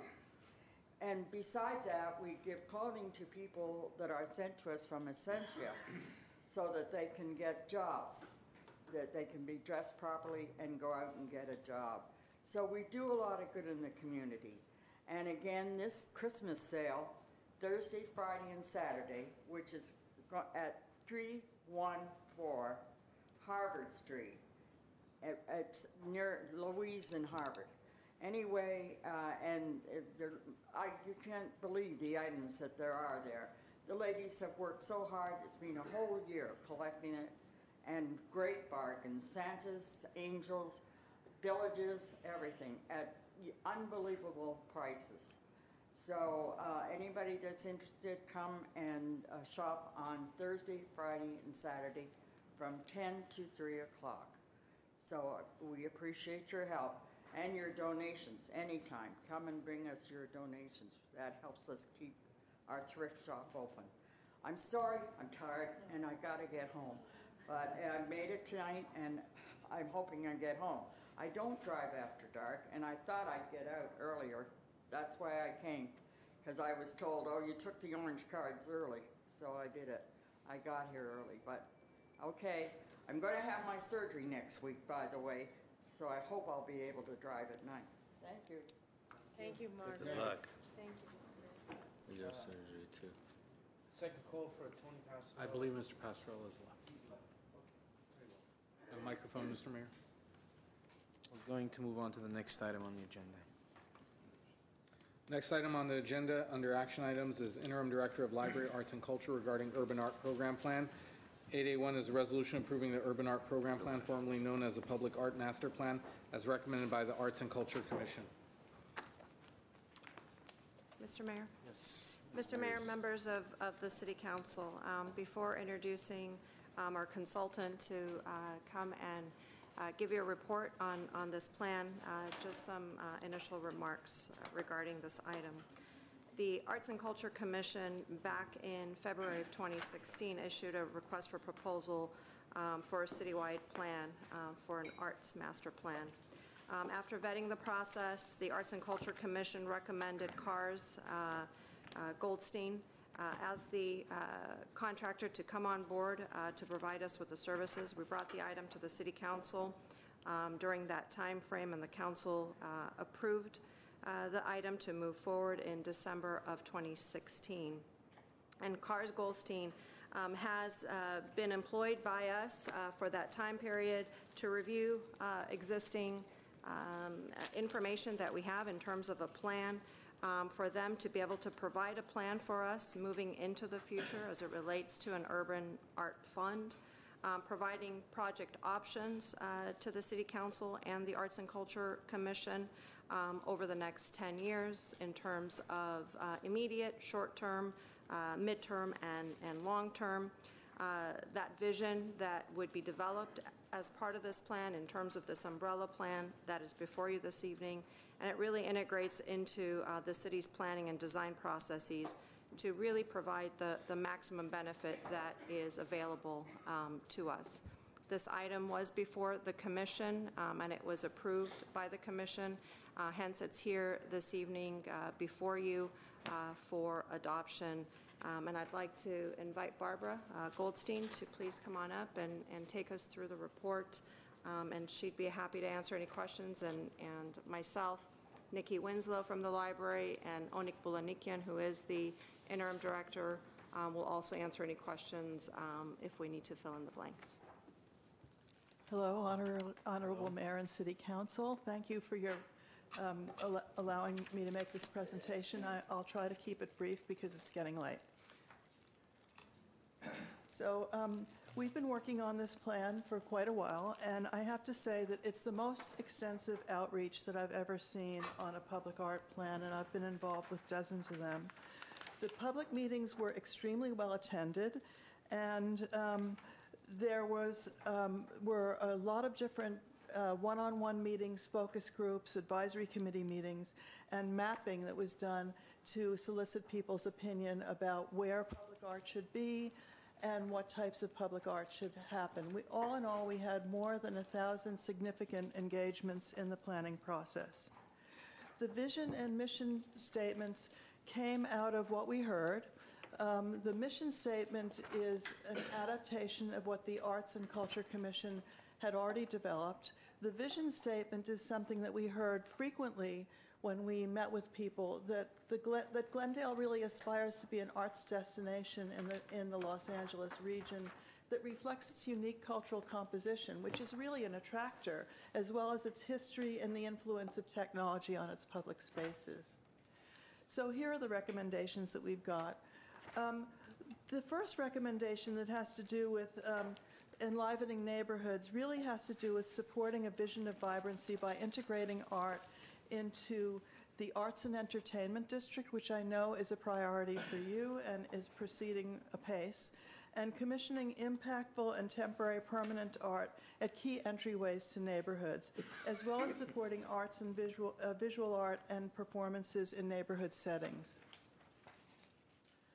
In the short term, we're looking at activating the Arts and Entertainment District to include artist-designed streetscape elements in the Paseo and beyond. And we're also looking in the short term at having the Arts and Culture Commission and staff work with community development and the Office of Economic Development to try to attract unique arts-focused businesses into currently empty downtown storefronts and storefronts in the neighborhoods. In the short term, we're also looking at creating a neighborhood matching grant program that helps to seek out underserved neighborhoods and provide arts activities there. In the midterm, we're looking at how do we create impactful streetscape elements, both temporary and permanent, in key entrances to downtown Glendale. Things like creating artist-designed temporary artworks on the north side of Brand Boulevard and artworks that are more related to cars and transportation on the south side. We're also recommending that in new projects the city builds, that there's a % for art in public development. And this can be something that really animates really ordinary infrastructure. This is an example of a project that was done in San Jose where the artist was just paid for design, but the design of the actual overpass transformed what would have been a very ordinary overpass into something that was much more interesting and attractive for people to use. We're also looking at the idea of creating artworks at Fremont Park where there's already going to be bases put for artwork. In the midterm, we're looking at the whole issue of including artists on the design team for streetscape projects. This is a way to get people to sort of slow down and pay attention to pedestrians and cyclists. Also looking at the Beyond the Box program so that instead of having a lot of small scale and differing boxes, that you can look at the idea of creating something that is more neighborhood specific by creating something that is serial in nature. This is an example in Knoxville, Tennessee, where the series of boxes was done by the Art Museum, and each box represented an artist and their collection and their work. So it had a kind of consistency to it. We're also looking at the whole idea of infusing the neighborhoods with more temporary art in places that are disused spaces or historical buildings or empty storefronts. And here's an example of something that was done in Pittsburgh, Pennsylvania, where the Downtown Association got together with the Cultural District and incentivized artists to create artworks in storefronts. This was was called Fraley's Robot Repair, and it was a storefront where this artist that created robots placed them in the shop windows so that it looked as if they were being repaired and changed, and it made the store window much more interesting. And also supporting more art in city buildings, including Reflect Space and the Brand Library Gallery, and thinking about other city spaces where art could be displayed. In the midterm, we're looking at the whole idea that actually the mayor suggested, which is to launch a biennial sculptural display on Glen Oaks Boulevard along the grassy median. Again, this is a way of slowing down traffic and making the spaces more interesting. The next recommendation has to do with encouraging developers to include art as a feature in all kinds of projects. Right now, this goes straight to the issue that you were discussing before. The in lieu fee is half of the on-site fee, and so what happens is people put money into the in lieu rather than thinking about the potential for improving their own property and making it more interesting. We're recommending that the fee be the same for either in lieu or on-site. And some of the ways that we would recommend doing that is by creating a concierge service in the cultural division that helps developers to create on-site and shows them what the opportunities are for them to do that. This recommendation is take care of what you've got. Right now, the records on what the city has are old. They haven't been updated since 2005.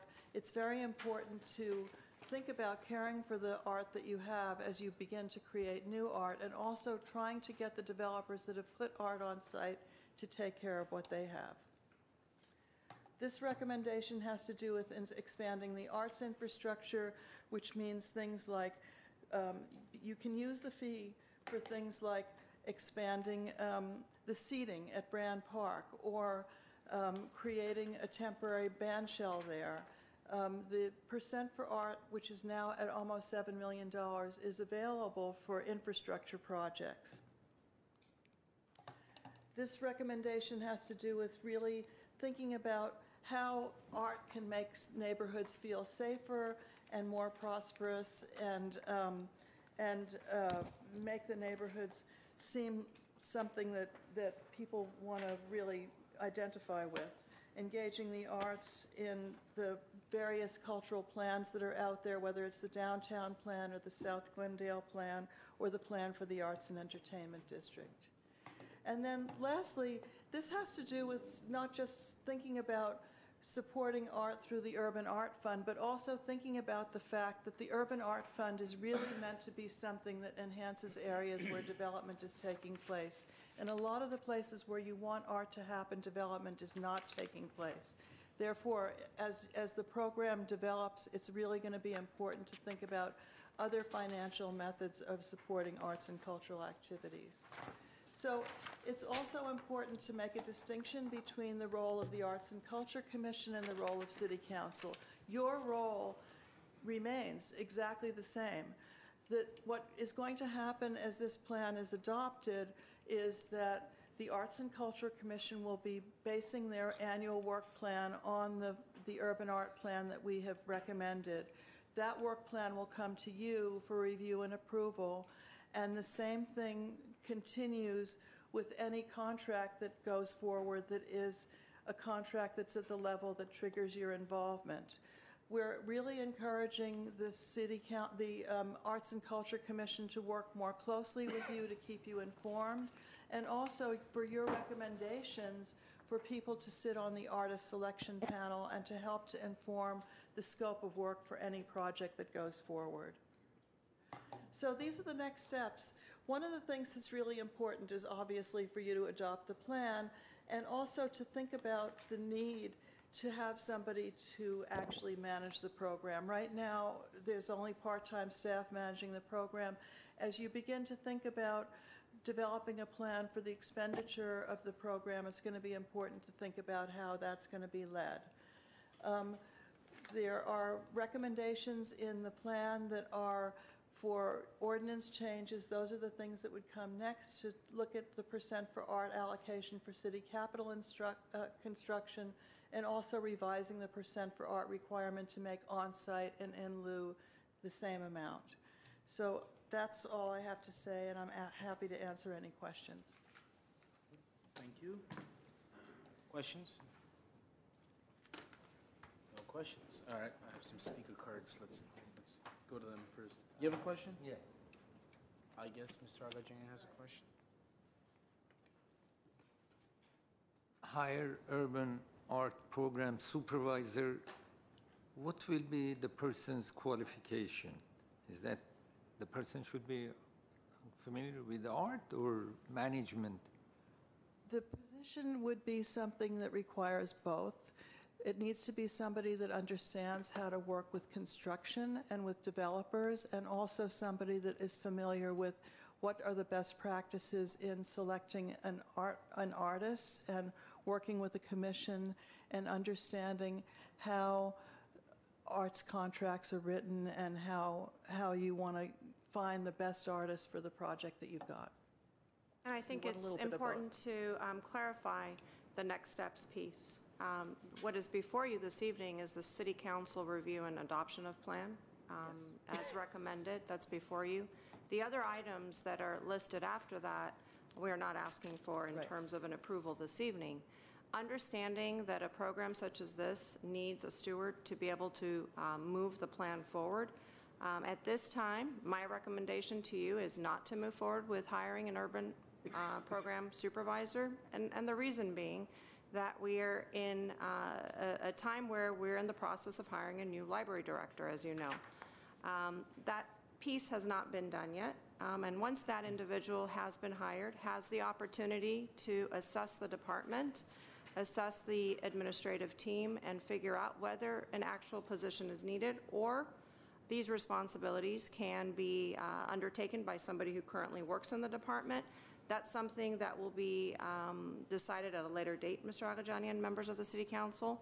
And as I've had minimal conversations with you regarding this piece, we are under a soft hiring freeze currently, based on preventative measures to make sure that we meet budget this year, and we have issues, as you know, in the next 5 years in terms of balancing our budget. And so that piece is a next step down the road, but not today.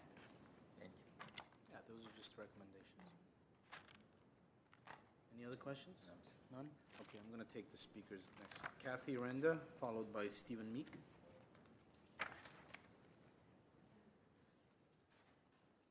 Hi. Hello. I am going to ask you to accept the Urban Art Program Plan. I think you hired a professional to give you a map of how to progress with your Urban Art Fund. She's done that, and I think the next step is for you to follow that plan. I would also like to take the opportunity to thank you for the art programming that we've had at the Adams Square Mini Park. We've had for about 3 years now, and it really has meant a lot to the community. It's been a source of pride and really a source of interest for everybody in the community. We only have a mini park. Nothing changes there except the art. So when people come to the mini park month after month, it's very exciting to see something new in the gas station. And I want to thank you for that. And I want to recommend that you consider that our program and the success that we've had, something that you could move to other mini parks in the city. Because that really does actually make the space more active for the people there, because if you have a mini park, it's the park you go to most often. And it's always the same unless you have something like a temporary art program to change it. And also, it's a matter of reaching out to people in the community, to bring art into the community, so that instead of keeping art just in museums and galleries, you can present it to people who might not be looking for art, but they might find it very exciting if they run into it. So I just recommend it. We've had a lot of success, and I'd love to see it continue, and I think it would work well in other parks. Thank you. Thank you, Ms. Renda. Stephen Meek, followed by Arlene Vidor. Thank you. I'll be very 3 brief. minutes. I am also very much in favor of the Urban Arts Program. I think you've hired Barbara, and she's done a very, very good job. You've got other people in your staff. You hire professionals to do a good job, and they do it for you. And you need to look at these things and keep going. Our city, our Glendale, moving forward and make it an arts community. Thank you. Thank you, sir. Arlene Vidor.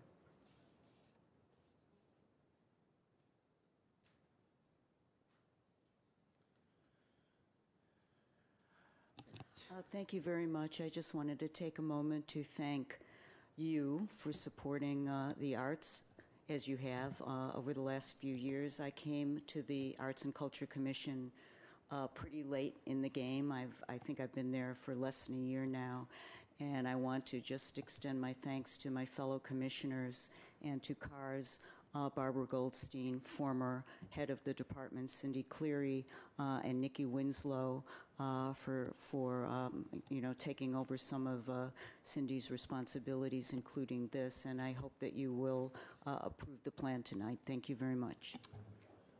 Thank you. Excuse me. Yes, Sorry. go ahead. She has been the new commissioner for over a year, not less than a year. You have been commissioner for more than a year. That's between you two. You appointed her, so sort that out. I'm kidding, of course, but okay, that's all the cards we had. I'm just going to go to my colleagues and see what they have to say about this proposal. Yes, Mr. Carpetian? Yes, I want to thank everyone who's been involved, our consultant, our Arts and Culture Commission members, community members who volunteered their time and attended the meetings and gave their input to complete this plan. This is a very comprehensive plan. It's a roadmap, as it was indicated. What I think we need to do from here on after this plan is approved is to go neighborhood by neighborhood and look into those neighborhoods and try to build a sub-program for every neighborhood, because one blanket ordinance will not work for the entire city. I think that's one of the goals that I would have. And as it was mentioned by one of the speakers, the temporary arts in parks is very effective, very effective. If you go on the other side of the Pacific, if you go to Europe, they have a lot of art pieces in their parks that makes it very attractive. So that's one thing that I would be looking for. And also, as I look at the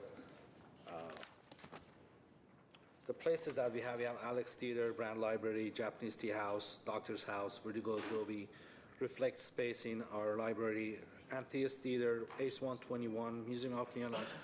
As it was mentioned once before, these are all inside art pieces, inside confined areas, inside museums, inside the library. But what I'm looking for more is the outdoor art pieces that you can relate to, you can be passionate about it. So with that, I'm willing to listen to my colleagues, and I'm ready to move forward with this plan. would like to go next? Councilmember Najarian? Thank you. I'm very glad that we've reached this point. I know that the advisory council was reconstituted at some point, and they had several meetings. And I'm very excited to put some plan and programming to help us with the $7 million Urban Art Fund that we have, which is a lot of money, and I think we can do a lot of very good things with that. I support all the program recommendations, as well as the two general policy recommendations. So I'm hoping that we can move forward with this and start putting some art out there and making this a more attractive and vibrant city. So I'm very happy. I'll go next. Sure. I just want to say, Kathy, the tone that she set in her comments seemed to be the tone that was set throughout this process. It was one of excitement, was one of suggestions, and happily. And I think a lot of those there are examples in the report. It is a very comprehensive report. I think you've done a terrific job. I think it gives direction to those that are what I'll call the keepers of that art and urban fund, so that they can make allocations of those funds. I think that this could lead, if we follow this plan, and I like it because it's very specific. There's a timeline, and we can jump the timeline or we can stick with it, but as long as we get those things accomplished that are mentioned in the report, I think we can have actually a destination. You know, everybody talks about Glendale as a destination for dining and shopping, and now we can become a destination for art, and I think that would be a real accomplishment. I want to thank all of you that had a part in this, all the residents that are out there that attended the meetings. I know there were a lot of them. The other thing that I'm particularly impressed with this report is the fact that there's an emphasis on collaboration. Collaboration between our commissions, our council, our organizations, the arts, what is it, Glendale Arts, the Downtown Business Association, and the city. And I think that's a good starting point for all of us to collaborate, to work together, to bring this plan to fruition. So I'm totally in favor of this working plan. I think it's well done. I hope to see a lot of this art around.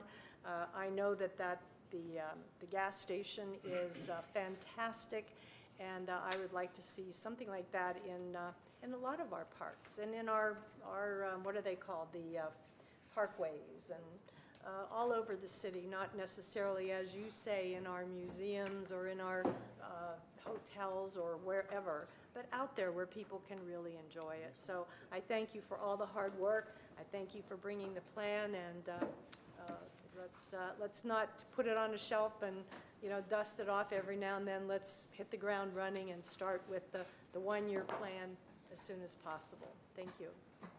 Thank you. Mr. Alajanyan? Are you in support? Support. Oh, you are? Okay, very well.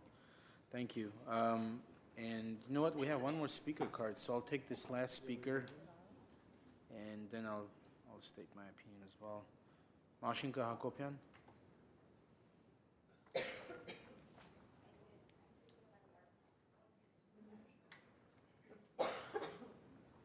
Three minutes? Me again. You again. So recently, about a month ago, approximately 2 months ago, there was an exhibition that opened at the Brand Library called the Glendale Biennial. Though it purported to represent the city of Glendale, which, as you all know, is approximately 40% Armenian in its population, the 32-person exhibit did not feature a single Armenian artist, which I think is pretty damning and speaks to a kind of disconnect between the resources that the city expends on culture and the cultural community that it serves. It was hosted in the publicly funded municipal space of the Brand Art Center.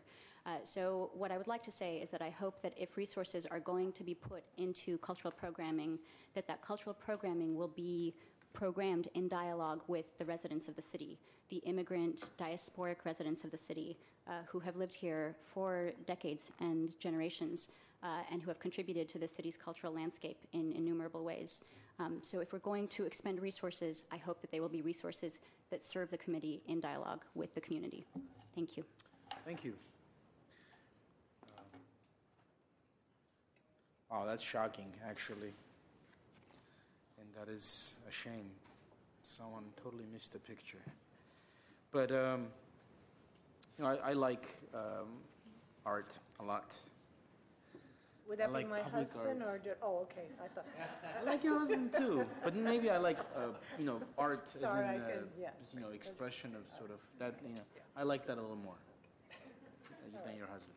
But you like art more. I do too, yes, that's right, I do. Sorry. And the whole idea, the whole time, was to bring art to our residents. Sure, we have, I think, one museum, or like a 1.5 museum, and soon we'll have one more, hopefully. We don't have really, we're not wealthy in museums, unfortunately, especially when you compare us to Pasadena, that has very strong museum scene. But museums are fine, whether we have them, we have many of them. This is about public art. This is about putting our residents in touch with art. This is about making art a part of everyone's daily life. Looking for ways to make art accessible and almost unavoidable to everyone. That was my vision for it. And I'm fond of our, so the East Coast cities. I'm really fond of Europe and even San Francisco and Portland and Seattle. And they're very, their art scene is very strong. Their public art is very strong. And I want to emulate that in Glendale. So I think this is a step in the right direction. We're going to have a very strong art, a public art scene in Glendale. We are.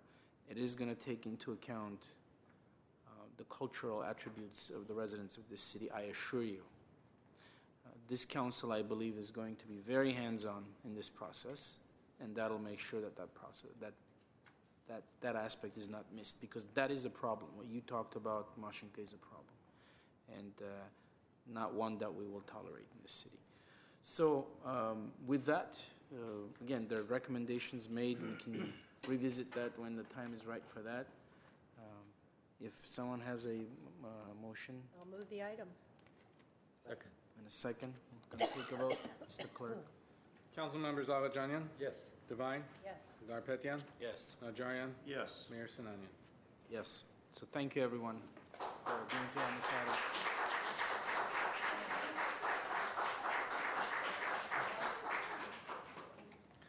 Next item is 8B, Public Works, regarding amendment to the contract with Dorado Design and Construction, Inc. for the construction of the Glendale Police Department Museum. B1 is a resolution dispensing with competitive bidding and authorizing an amendment to increase the value of the contract in an amount of $40,000 to a total not to exceed amount of $264,654. 2 is a resolution appropriating $40,000. Mr. Mayor, we'll go directly to the Yeah, police let's chief. do it, Chief. Good evening, Mr. Mayor, members of council. Good evening. As police chief, I guess I'm going to try and bring one more museum to the city, or at least bring one that's completed. I don't know if we'll consider it art, but we'll consider it history in the museum for the police department, hopefully displayed with a little bit of an artistic flavor, as I think you recall from the designs. But actually tonight we're here before you to ask for an adjustment to the contract. Between the time that the original contract was authorized by the City Council and we had done some value engineering in that to remove some of the display cases and some of the elements of the museum in order to make it fit the available budget at the time, the Glendale Police Foundation has been able to do some additional fundraising and has an additional $40,000 to be able to provide to the Glendale Police Museum. Public Works has worked very diligently with the contractor to restore some of the elements that we had removed from the value engineering, and that works out to being adding $40,000 to the overall contract. And so we're really here before you tonight to ask for your authorization to increase the contract amount and to accept and appropriate the $40,000 from the Glendale Police Foundation to finish the museum and add in those final display cases and final elements. If there are no questions or comments, Mr. Mayor, I will move the item. I have one comment. I just wanted to give kudos to the Police Foundation for the amount of fundraising that they did for getting this project completed. They worked very hard, and they deserve a lot of credit for this. So please thank them and That's myself you? and me. And That's a compliment. well, it's hey, That's a it's compliment. all of Saying us. that is a It's all conflict. of You're gonna us. vote on this It's now? all of us. It's all of us. Okay. Yeah, I'll second it. Who moved it? Thank you. All right, Chief, who's here from the foundation? I don't think we have anybody here from the Oh, foundation. my colleagues are. Your We're gonna colleagues are vote here. on it now. That's bizarre. Okay. So, Mr. City Attorney, we can vote, right? Is this a problem? We are a member of I'm not. Police Foundation. So there's no financial conflict of interest, so you're able to participate. I mean, it's I'm not not a land use benefiting. decision, so, That I assure you. and it's not compensated, so you're okay. So anyway, kudos to the foundation. I know we were a little harsh on them in the beginning They've done a really good job. because we knew they could. We knew they done a really could good come job. up with the funding. They could fundraise much better than they had in the beginning, and they did. They've done a great job, and that's going to be a great museum. And at the wall breaking that we had, I made the joke that those who are fortunate enough to find themselves in the Glendale Police Department, or unfortunate enough to find themselves, but so that's kind of limits the scope of potential visitors or individuals who are going to be exposed to the museum. But it's a great museum to have, and we have history, and we have history to display. And the foundation has come through with the funding for it, most of the funding, and that's wonderful. Let's have roll call. Council members Agajanian, Yes. Devine, Yes. Garpetian, Yes. Najarian, Yes. Mayor Sinani. Yes. Thank you, Chief. Have a good night. Under hearings. Next item. 9A is Director of Community Development regarding 1539 El Rito Avenue, Glendale Register nomination. 9A1 is resolution to list 1539 El Rito Avenue to the Glendale Register of Historic Resources and authorizing Mills Act contract between the owner and the city. And 2 is a resolution to list not list 1539 El Rito Avenue in the Glendale Register of Historic Resources and not authorize a Mills Act contract between the owner and the city. And this is a public hearing.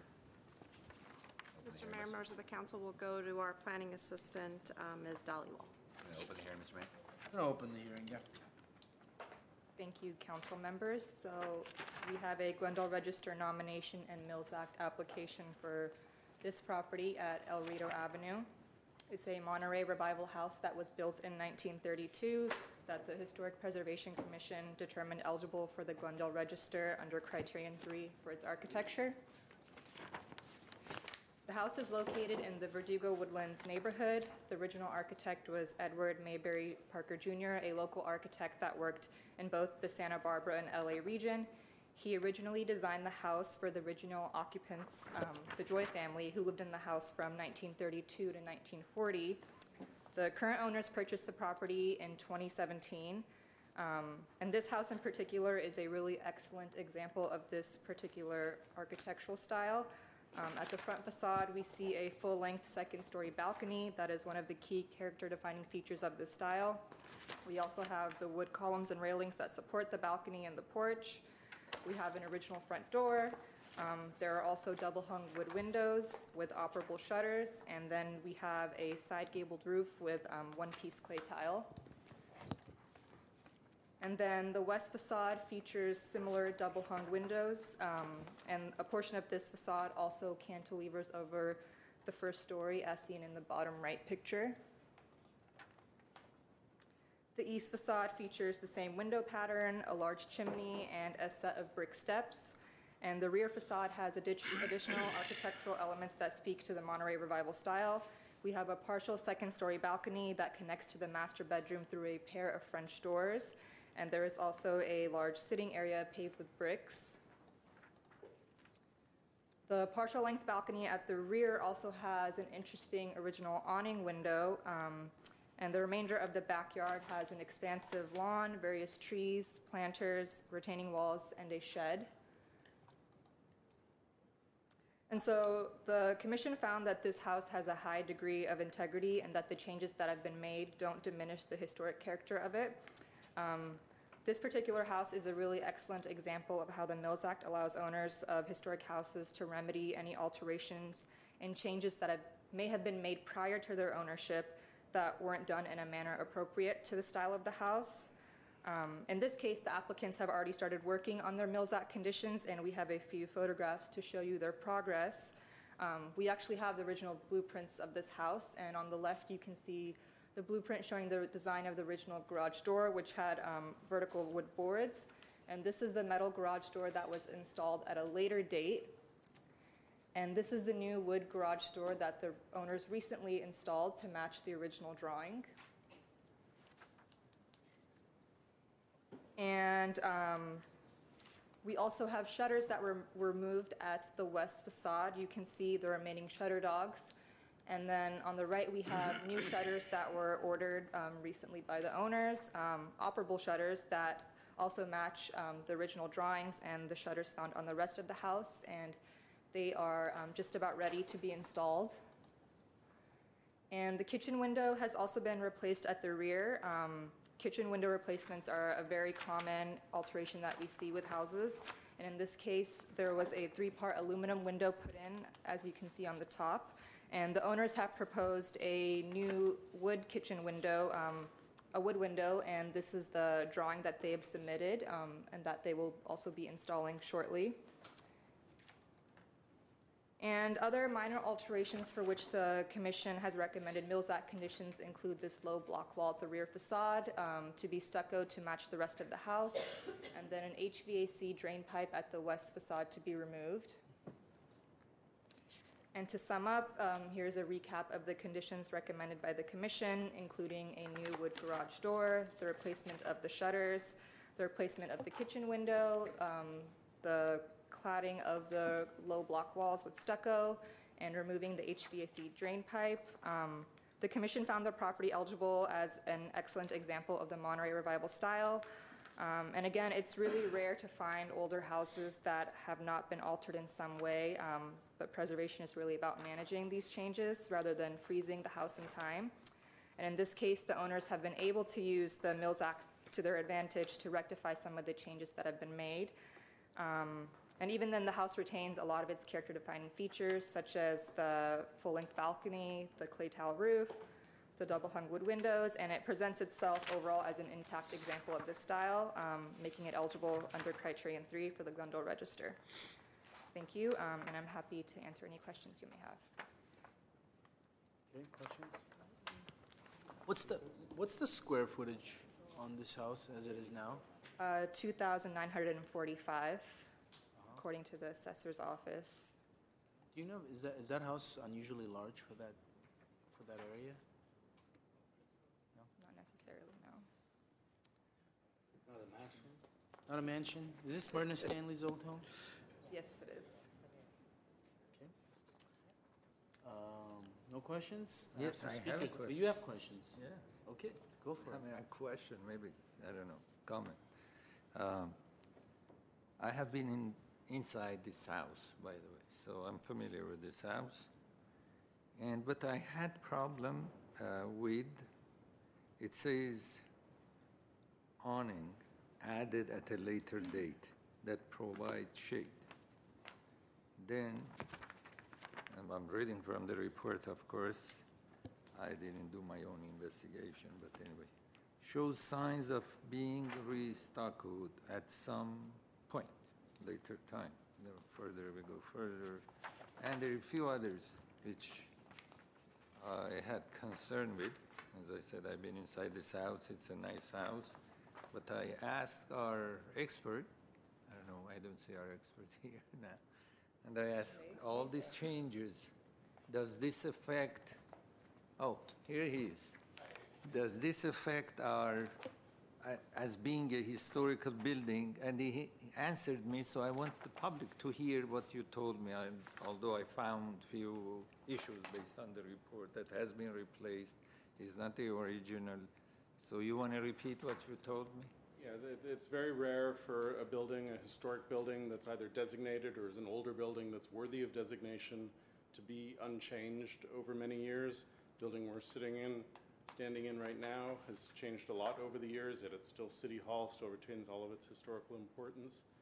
And as Deepika mentioned, the field of preservation is about accepting that things change, but making sure that those changes happen in a way that's respectful and maintains the historic character, while acknowledging, yeah, we're not freezing it in time, we're not saying it's a museum, we're saying it's a house that people live in. And so we respect the changes that have occurred before. Through the Mills Act, we can make those better, like with the garage door or the window. And then if it does get designated tonight for any future changes for generations to come, we have the ability to really make sure that those changes respect what's there. And the percentage you were saying that this, you would vote on it with 95% certainty? I think you'd asked if I thought this was a good example of the style, and I said it's a really good example. I may have said 9.5 out of 10, maybe it's a 9, I don't know, but it's a very nice example of this style. Okay, thank you. Are any, don't walk away, Jay. Are any of the changes that have been made, I sort of anticipate what the answer is going to be, but I have to ask, have they altered it to such an extent where it's so drastic, it's really no longer the same house that it used to be, that it originally was? Not in this case. We see a lot of applications that you never see. First, at the staff level, we sometimes vet them, and we'll just go on a site visit and tell people, you know, your house is really nice, but it just doesn't meet what we're looking for to put you on the register.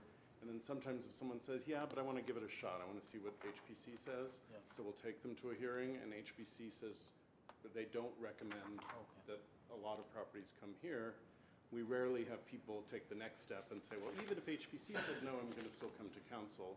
As an appeal? Would it be? No, that would HPC? just be, it's their right, since HPC Oh, is HPC's, advisory. okay. But, so I don't think council gets a true sense of how we kind of have a vetting process in place, both staff level and HPC level. How about our commission? How many, I'm just wondering, how many of these applications does the commission turn down?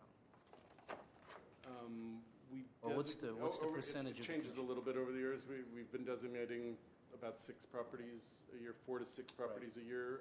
A number of years ago, we were doing more. I think one year we did 8 or 9. And then every year we have several that don't make it. It's usually not quite as many, 3, 4. But as a result of the commission decision? Or is it as a result of as a staff result action? No, the commission, over the course of a year, probably 3 or 4 rejections. Okay. There are more staff rejections of people who are just kind of inquiring and saying, hey, is my house historic? Can I get the Mills Act? Okay. And most of those will say no, but some of them ultimately make it here. So the commission doesn't merely just rubber stamp these applications that have made it through HPC and have made it through staff? Right, and I think over the years, the commission's gotten a little tougher than they probably were when I started. Not that it's my doing, but I think just over time, as we work together, they start seeing like what they think really meets the cut, so. Okay, thank you. So I have 2 speaker cards, and I suspect they're the owners of the property, the lucky owners of the property, Byron Taylor and Cynthia Duggar. If you'd like to, you have cards, so you can speak if you'd like to. And you each can speak individually. How much time do you need? 3 minutes, okay? I'll make it as quick as I can. It's been a very long evening for all of you. So Honorable Mayor Signanian, esteemed council members, my name is Cynthia Duggar, and along with Byron Taylor, I thank you for this opportunity to present our home to you. We approach you tonight to respectfully ask the council to approve the listing of the home under the Glendale Register under Criterion 3. As required under Criterion 3, this home is a superb and distinctive example of a Monterey revival that remains true to the hallmarks of the architectural style, all while maintaining a high degree of authenticity 86 years on. Surprisingly, Monterey revival style is a somewhat rare beast here in Glendale, and home is only one of a few that not only retains the more austere design elements that were popular in the 1920s and 30s, but it also closely follows the classic design details of the native California Monterey colonial style, which we saw on the large rancheros. As such, it really does fit into the neighborhood, into that ranchero feeling that was really what kind of sold the Sylvester de Verdugo neighborhood in the early 20th century. The day that we walked into this house, we really knew it was something extraordinary. As we've learned its history and delved into its design and explored every inch of it, we're further convinced of just how special this house really is. We hope that you agree with us and ensure its future as a historic property on the register by calling it the Joy House. Again, thank you for your time tonight and for your consideration, and we welcome your comments, questions, or suggestions. Thank you, Ms. Duggar, and welcome to Glendale. Thank you. Been here for a while, but thank you. Oh, you have? Yeah. Okay, good for you. Thank you. Really good for you, yeah. Byron Taylor. Again, thank you for allowing us to speak. I just wanted to make a comment about the Monterey style. When we purchased this home last fall, started the process, we had no idea what we were going to look for. And as Cindy mentioned, we walked in and fell in love with the house, and which started a rabbit hole journey of research and learning about the history not only of this house, but of the style. I took on my own task a personal survey of Monterey Revival homes in the city of Glendale, and have so far found 78 homes, only 78 homes. And the Monterey Revival style came about in the mid-20s, and there's really two styles, those that you look at them and you first say Spanish, and those that you look at more colonial. And in that survey, we found that there are only 23 or less than 31% of the homes in Glendale in this style are of the Spanish style, similar to our home that we have purchased. And in looking at many of these homes and doing online research, most of them have been seriously altered with big additions added to them, and there have been no square footage additions to this house in 85 years. I think it is an excellent example of the Monterey Revival style, and I'm very proud to be custodian of the house for the next, hopefully, many years of my life, and wish that this house can be accepted tonight. Thank you. Thank you. So you folks were from, you lived in a different address in Glendale before, and you merely just purchased this home and moved it? Great, thank you. I'm going to close the public hearing and take comments or take a motion. Oh, I'll move it for designation. Oh, we have a motion. If you, no, there are no comments. Oh, there are comments? No, you can still make the motion. We'll take comments before the vote. I have a comment. So you've seen the, maybe we should reopen the hearing if they're going to testify. You have questions?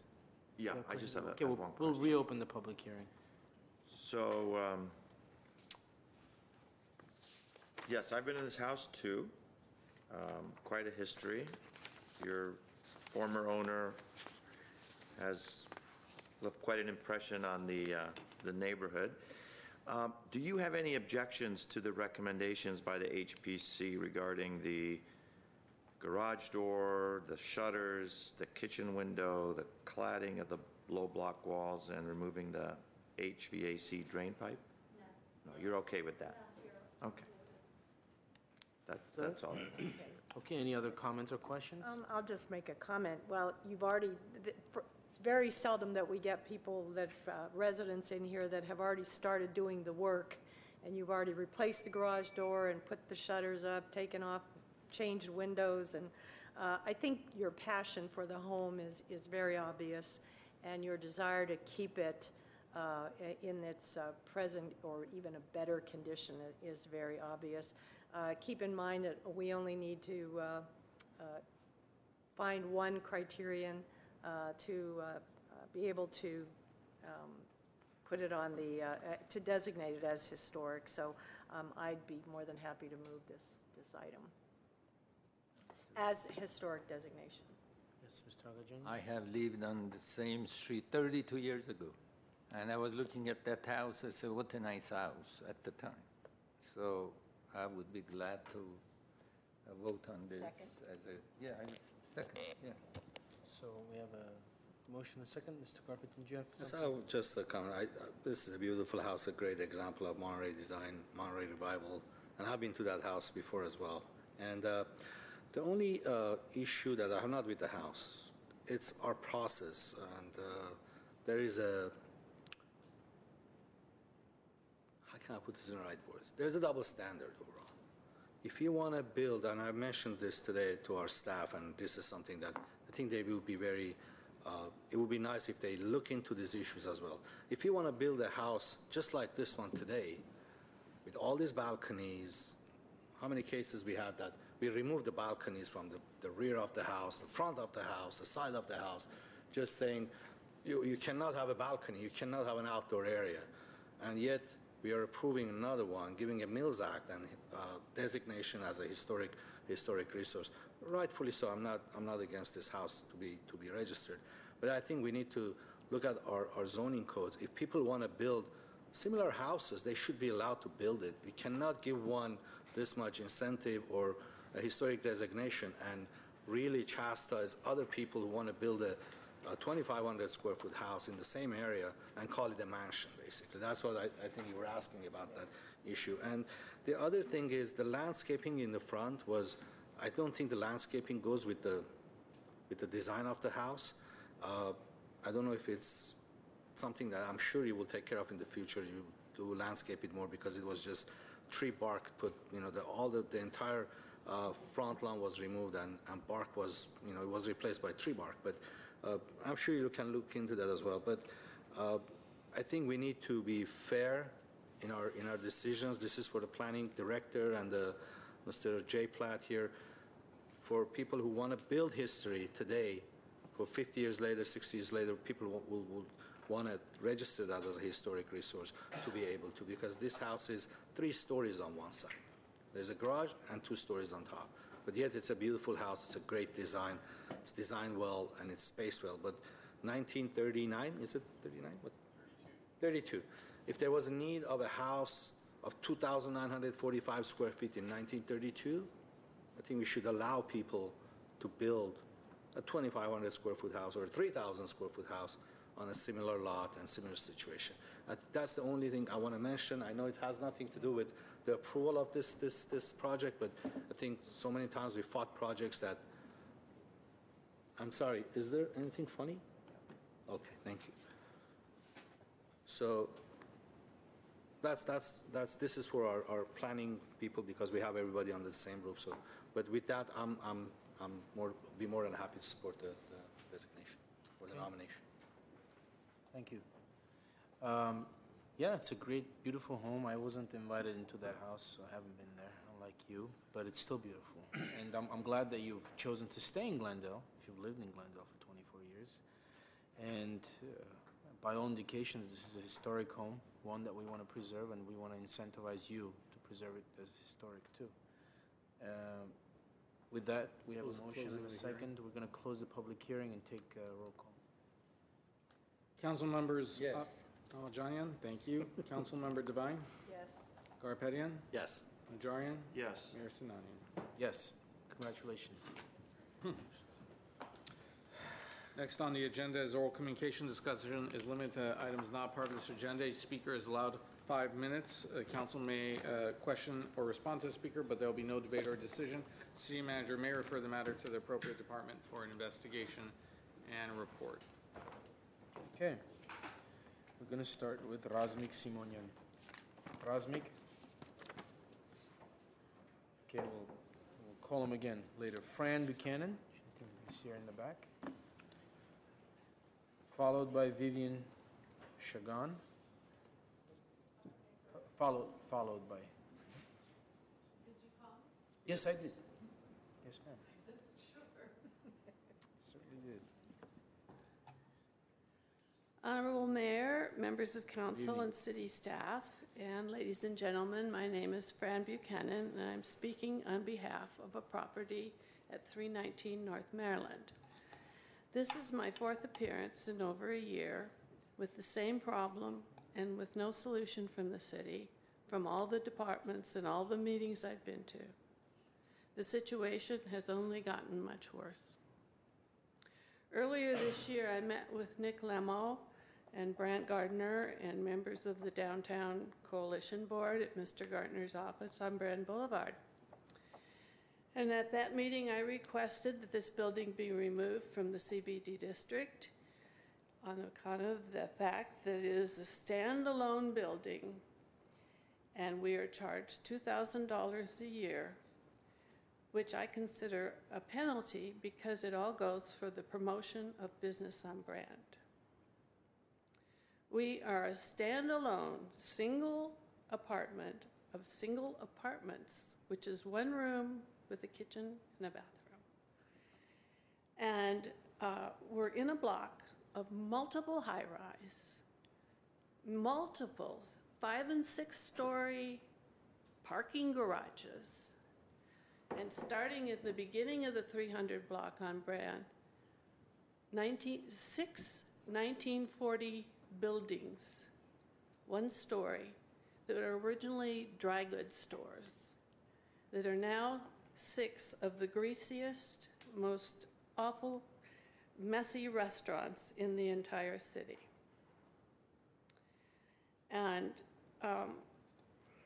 I went to this meeting with Brant Gardner and Nick Lemo and all the members of the Downtown Coalition.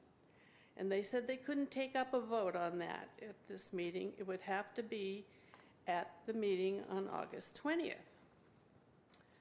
So at that meeting, I had my business cards and I gave them to all the people present. The first of this month, I contacted Mr. Gardner, who never returned my call. Then I called Jennifer McLean at the city and asked her about the meeting. And she told me it had happened already and that my request was not heard. She said that the CBD taxes, all the CBD taxees were contacted. So either we were mistakenly or purposely not notified, because everybody on that council knows me. I know Mr. Stiddick for 50 years. I know a lot of the businessmen on that council. And I was not notified. And the fact that I met with them personally and handed my business cards, and I was excluded from this meeting. In fact, earlier this year, I called Mr. Gardner's office, it was about May or April, and I said I want to be verified that we're going to be able to vote on this at the August 20th meeting. And he said, absolutely, all people who contribute to the CBD tax would be notified by mail. 12 years ago, when this $2,000 tax was levied, I spoke against it then because I said, we're not promoting business on Brand. We're not greeting new people to the city. We're just a little apartment building with little old people, 1 or 2 per unit. And they said, oh no, we're going to steam clean the alleys once a month. And we're going to do rat and roach control. We're going to see all the bins are sealed and you aren't going to have these problems anymore. In the last year, the alley has been steam cleaned only once. There has been no pest control and no services for the alley at all. We have our own weekly, most of the buildings have monthly pest control, but we have weekly. And we can't do anything about the fact that these big black, brown roaches, they're about this long, come up through the toilets. Now, the city sewer, this is not any news to them. They're well aware of this problem. And they bomb the sewers, and they tape over the manhole covers, but that only lasts about a week or 2. So I'm here to ask you to remove me so I can spend my $2,000 doing something. And I guarantee you, I will certainly do a much better job. Thank you, Ms. Buchanan.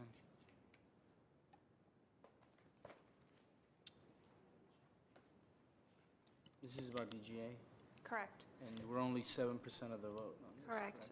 We will contact the DGA, Mr. Mayor, members of the City Council. I know Jennifer Hiramoto has dealt with this issue in the past and connecting Ms. Buchanan and the DGA and trying to serve as an intermediary as it relates to the alley and the cleaning of the alley. Because the DGA does not cover the alleyways in terms of steam cleaning. So we'll make sure to put them in contact again. If she's not getting a response back, at least we'll do our part to help try to make the connection in So we can that. facilitate, but the reason I point... Even Jennifer agrees that I should not be in this district. Ms. Buchanan, Every other apartment building are groups of apartment buildings. I'm one standalone. Ms. Buchanan, we'll facilitate between you and DGA. We are a small minority part of DGA. We're only 7% of a large organization that has another 93 to account to. So it's not like we can unilaterally remove a person or remove a property from that. So I just wanted you to know, to understand that, but in the meantime, we will work with you and them to get some kind of a resolution. Well, that's what Nick Lemo was gonna do, but Right. somehow I got eliminated. Okay, so yeah, we'll work with you. So thank you. We can't have a back and forth. Vivian Shagan versus, followed by Scott Adrian. Yep. Good evening. Okay. Very well, 5 minutes. Artie, I'm sorry. Actually, so it'll hold be on a increased to second. 10. So yeah, because of translation, I was going to say it's 10 Go ahead. minutes. Ես 67 տարեկան եմ, ապրում եմ 130 West Palmer-ում։ She's 67 years old and lives at 130 West Palmer Avenue. 4 տարի է ինչ բարձրակալ եմ, բայց երբեք չեմ քնել իմ ննջարանում, She's been renting there for 4 years and she's never slept in her bedroom. որովհետև ես roommate ունեմ, միշտ, քանի որ ես չեմ կարող ստանալով $910 միայնակ վճարել հարցը։ The reason that she can't sleep in her bedroom is that she has a roommate and receiving what she does, $910 a month, she can't afford a living situation where she can sleep in a bedroom. Եվ ամեն տարի բարձրանում է իմ տան բարձը։ And every year it increases further and further, her rent. Սկզբից 1150 էր, At first it was 1,150. ոնց որ գրեց չեկը իմ owner։ Եվ հետո, երբ որ պետությունից հարկավոր էր ինձ թուղթ, որ վերցնեի իրենից, թե ինչքան արժե բնակարանը, And then she had to Բարձր։ acquire documentation from the landlord. Ես իրեն for the դիմեցի, եւ ինքը ինձ տվեց թուղթ, որ $1,100 է։ And the landlord gave her documentation that noted that her unit was $1,100. Իմ ամերիկացի հարևան ասեց, ոչինչ, թե չէ դուս կհանի, սուս Her մնա։ American neighbor advised her not to complain, otherwise she would be evicted. Մյուս տարի ավելացավ, դարձավ 1250։ And next year her rent increased to $1,250. Մյուս տարի ես 4 տարի եմ այդտեղ բնակվում, And in the following year, այսինքն 2 շաբաթ առաջ 2 weeks ago, դարձավ 1425։ it became $1,425. Ես չգիտեմ ինչքանով պետք է կիսվեմ այդ իմ roommate-ի հետ եւ ինչ պիտի ինձ տակը մնա, ոնց պիտի ես ապրեմ։ She doesn't know how they're going to split up the rent with her roommate. She doesn't know how much is going to be left of her living expenses after she pays her rent every month, and she doesn't know how she's going to live under these conditions. Այնպես որ մի կերպ կդիմանամ, որ իմ նջանում չքնեմ, բայց մի կերպ չեմ դիմանա, եթե ոչինչ չուտեմ, գոնե։ She says she can handle not being able to sleep in a bedroom, but she can't handle not having money to sustain herself or buy food. Էլ չեմ խոսում այն մասին, որ ինձ այնքան էլ երկար ժամանակ չի մնացել, քանի որ 3 օպերացիա են ինձ արել։ And because she's had 3 operations, her health is not good, and she doesn't know how long she has. Եվ եթե կարելի է մի հարց նույնպես, որպեսզի այս մեր հայ ժողովուրդը հազարաչարչար, այս վերջին տարիների մի կերպ ապրի, իրան կենտրոնա պետք, որ հավաքվի ու իրար երես տեսնի, Նախկինում սովետի ժամանակ 26 կամիսարների այգում ինչ որ մյուզիկանտներ էին նվագում, մարդիկ գալիս են այնտեղ պարում են ով ուզում էր։ Մենք ստեղ իրար երես նույնիսկ չենք տեսնում, ինչ կարող ենք որոշել։ Ոչինչ։ Ու սենց միայնակ, ասում են բաժանիր, որ տիրես, միայնակ ամեն մեկս միտեղ սատկում ենք։ Իսկ կյանքը կյանք հայեր են, բոլորը հասկանում են։ Okay.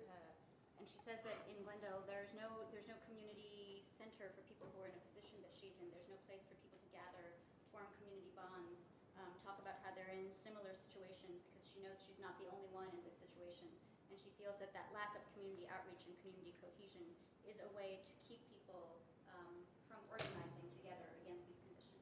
Իսկ հերոստատիցությամբ մեզ ցույց են տալի ամբողջ ժամանակ գերեզմանոց, որ շուտով գնալու եք գերեզմանոց, այսենց թանկ չի նայեք, ինչ բժիշկներ կան, այսինքն դուք հիվանդություն, միայն դա են ցույց տալիս, ուրիշ բան, խնդրում եմ ուշադրություն դարձրեք մեր մինիմումին, որ բոլորը չի որ կարող են միացնել ինչ որ բարդ բաներ նայել։ Այդքան ինչ որ մենք նայում ենք, խնդրում եմ ուշադրություն դարձրեք, մահանալու հերոստատեսությունը, ուղարկում են գերեզմանոց, ուրիշ ոչ բան։ Մեզ մոտ, այս մինիմումը որ հա, ամբողջ ժամանակ կամ լոյեր, կամ բժիշկ, կամ գերեզմանոց։ That's it.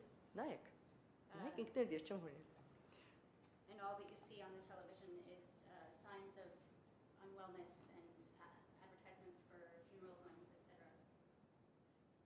Իրար երես տեսնենք, իրարու ուրախանանք, ու մի քանի տարի է մնացել, մարդավարի ապրենք, թողի որ ապրենք էլի։ She says she feels that she has only a few years left and she would like to live those last few years as a human being. Թողները դուք եք, խնդրում եմ, And թողեք։ she asks you to please create the conditions necessary for her to do that. Okay, thank you very much. Scott Adrian, followed by Baldassar Thomasyan. Scott Adrian, Baldassar Thomasyan, okay. Roseanne Kalaba. Roseanne Kalaba. Yes. That's right, I saw you. Followed by Zvart Polosyan. Yeah, it's you.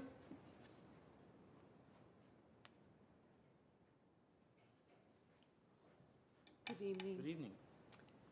Central Council, Mayor Glendale.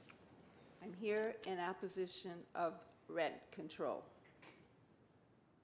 I feel that rent control is promoting socialism, not free enterprise. I am for humanity. I have worked hard with my family, with my jobs, and I do think that rent control will not be promoting free enterprise.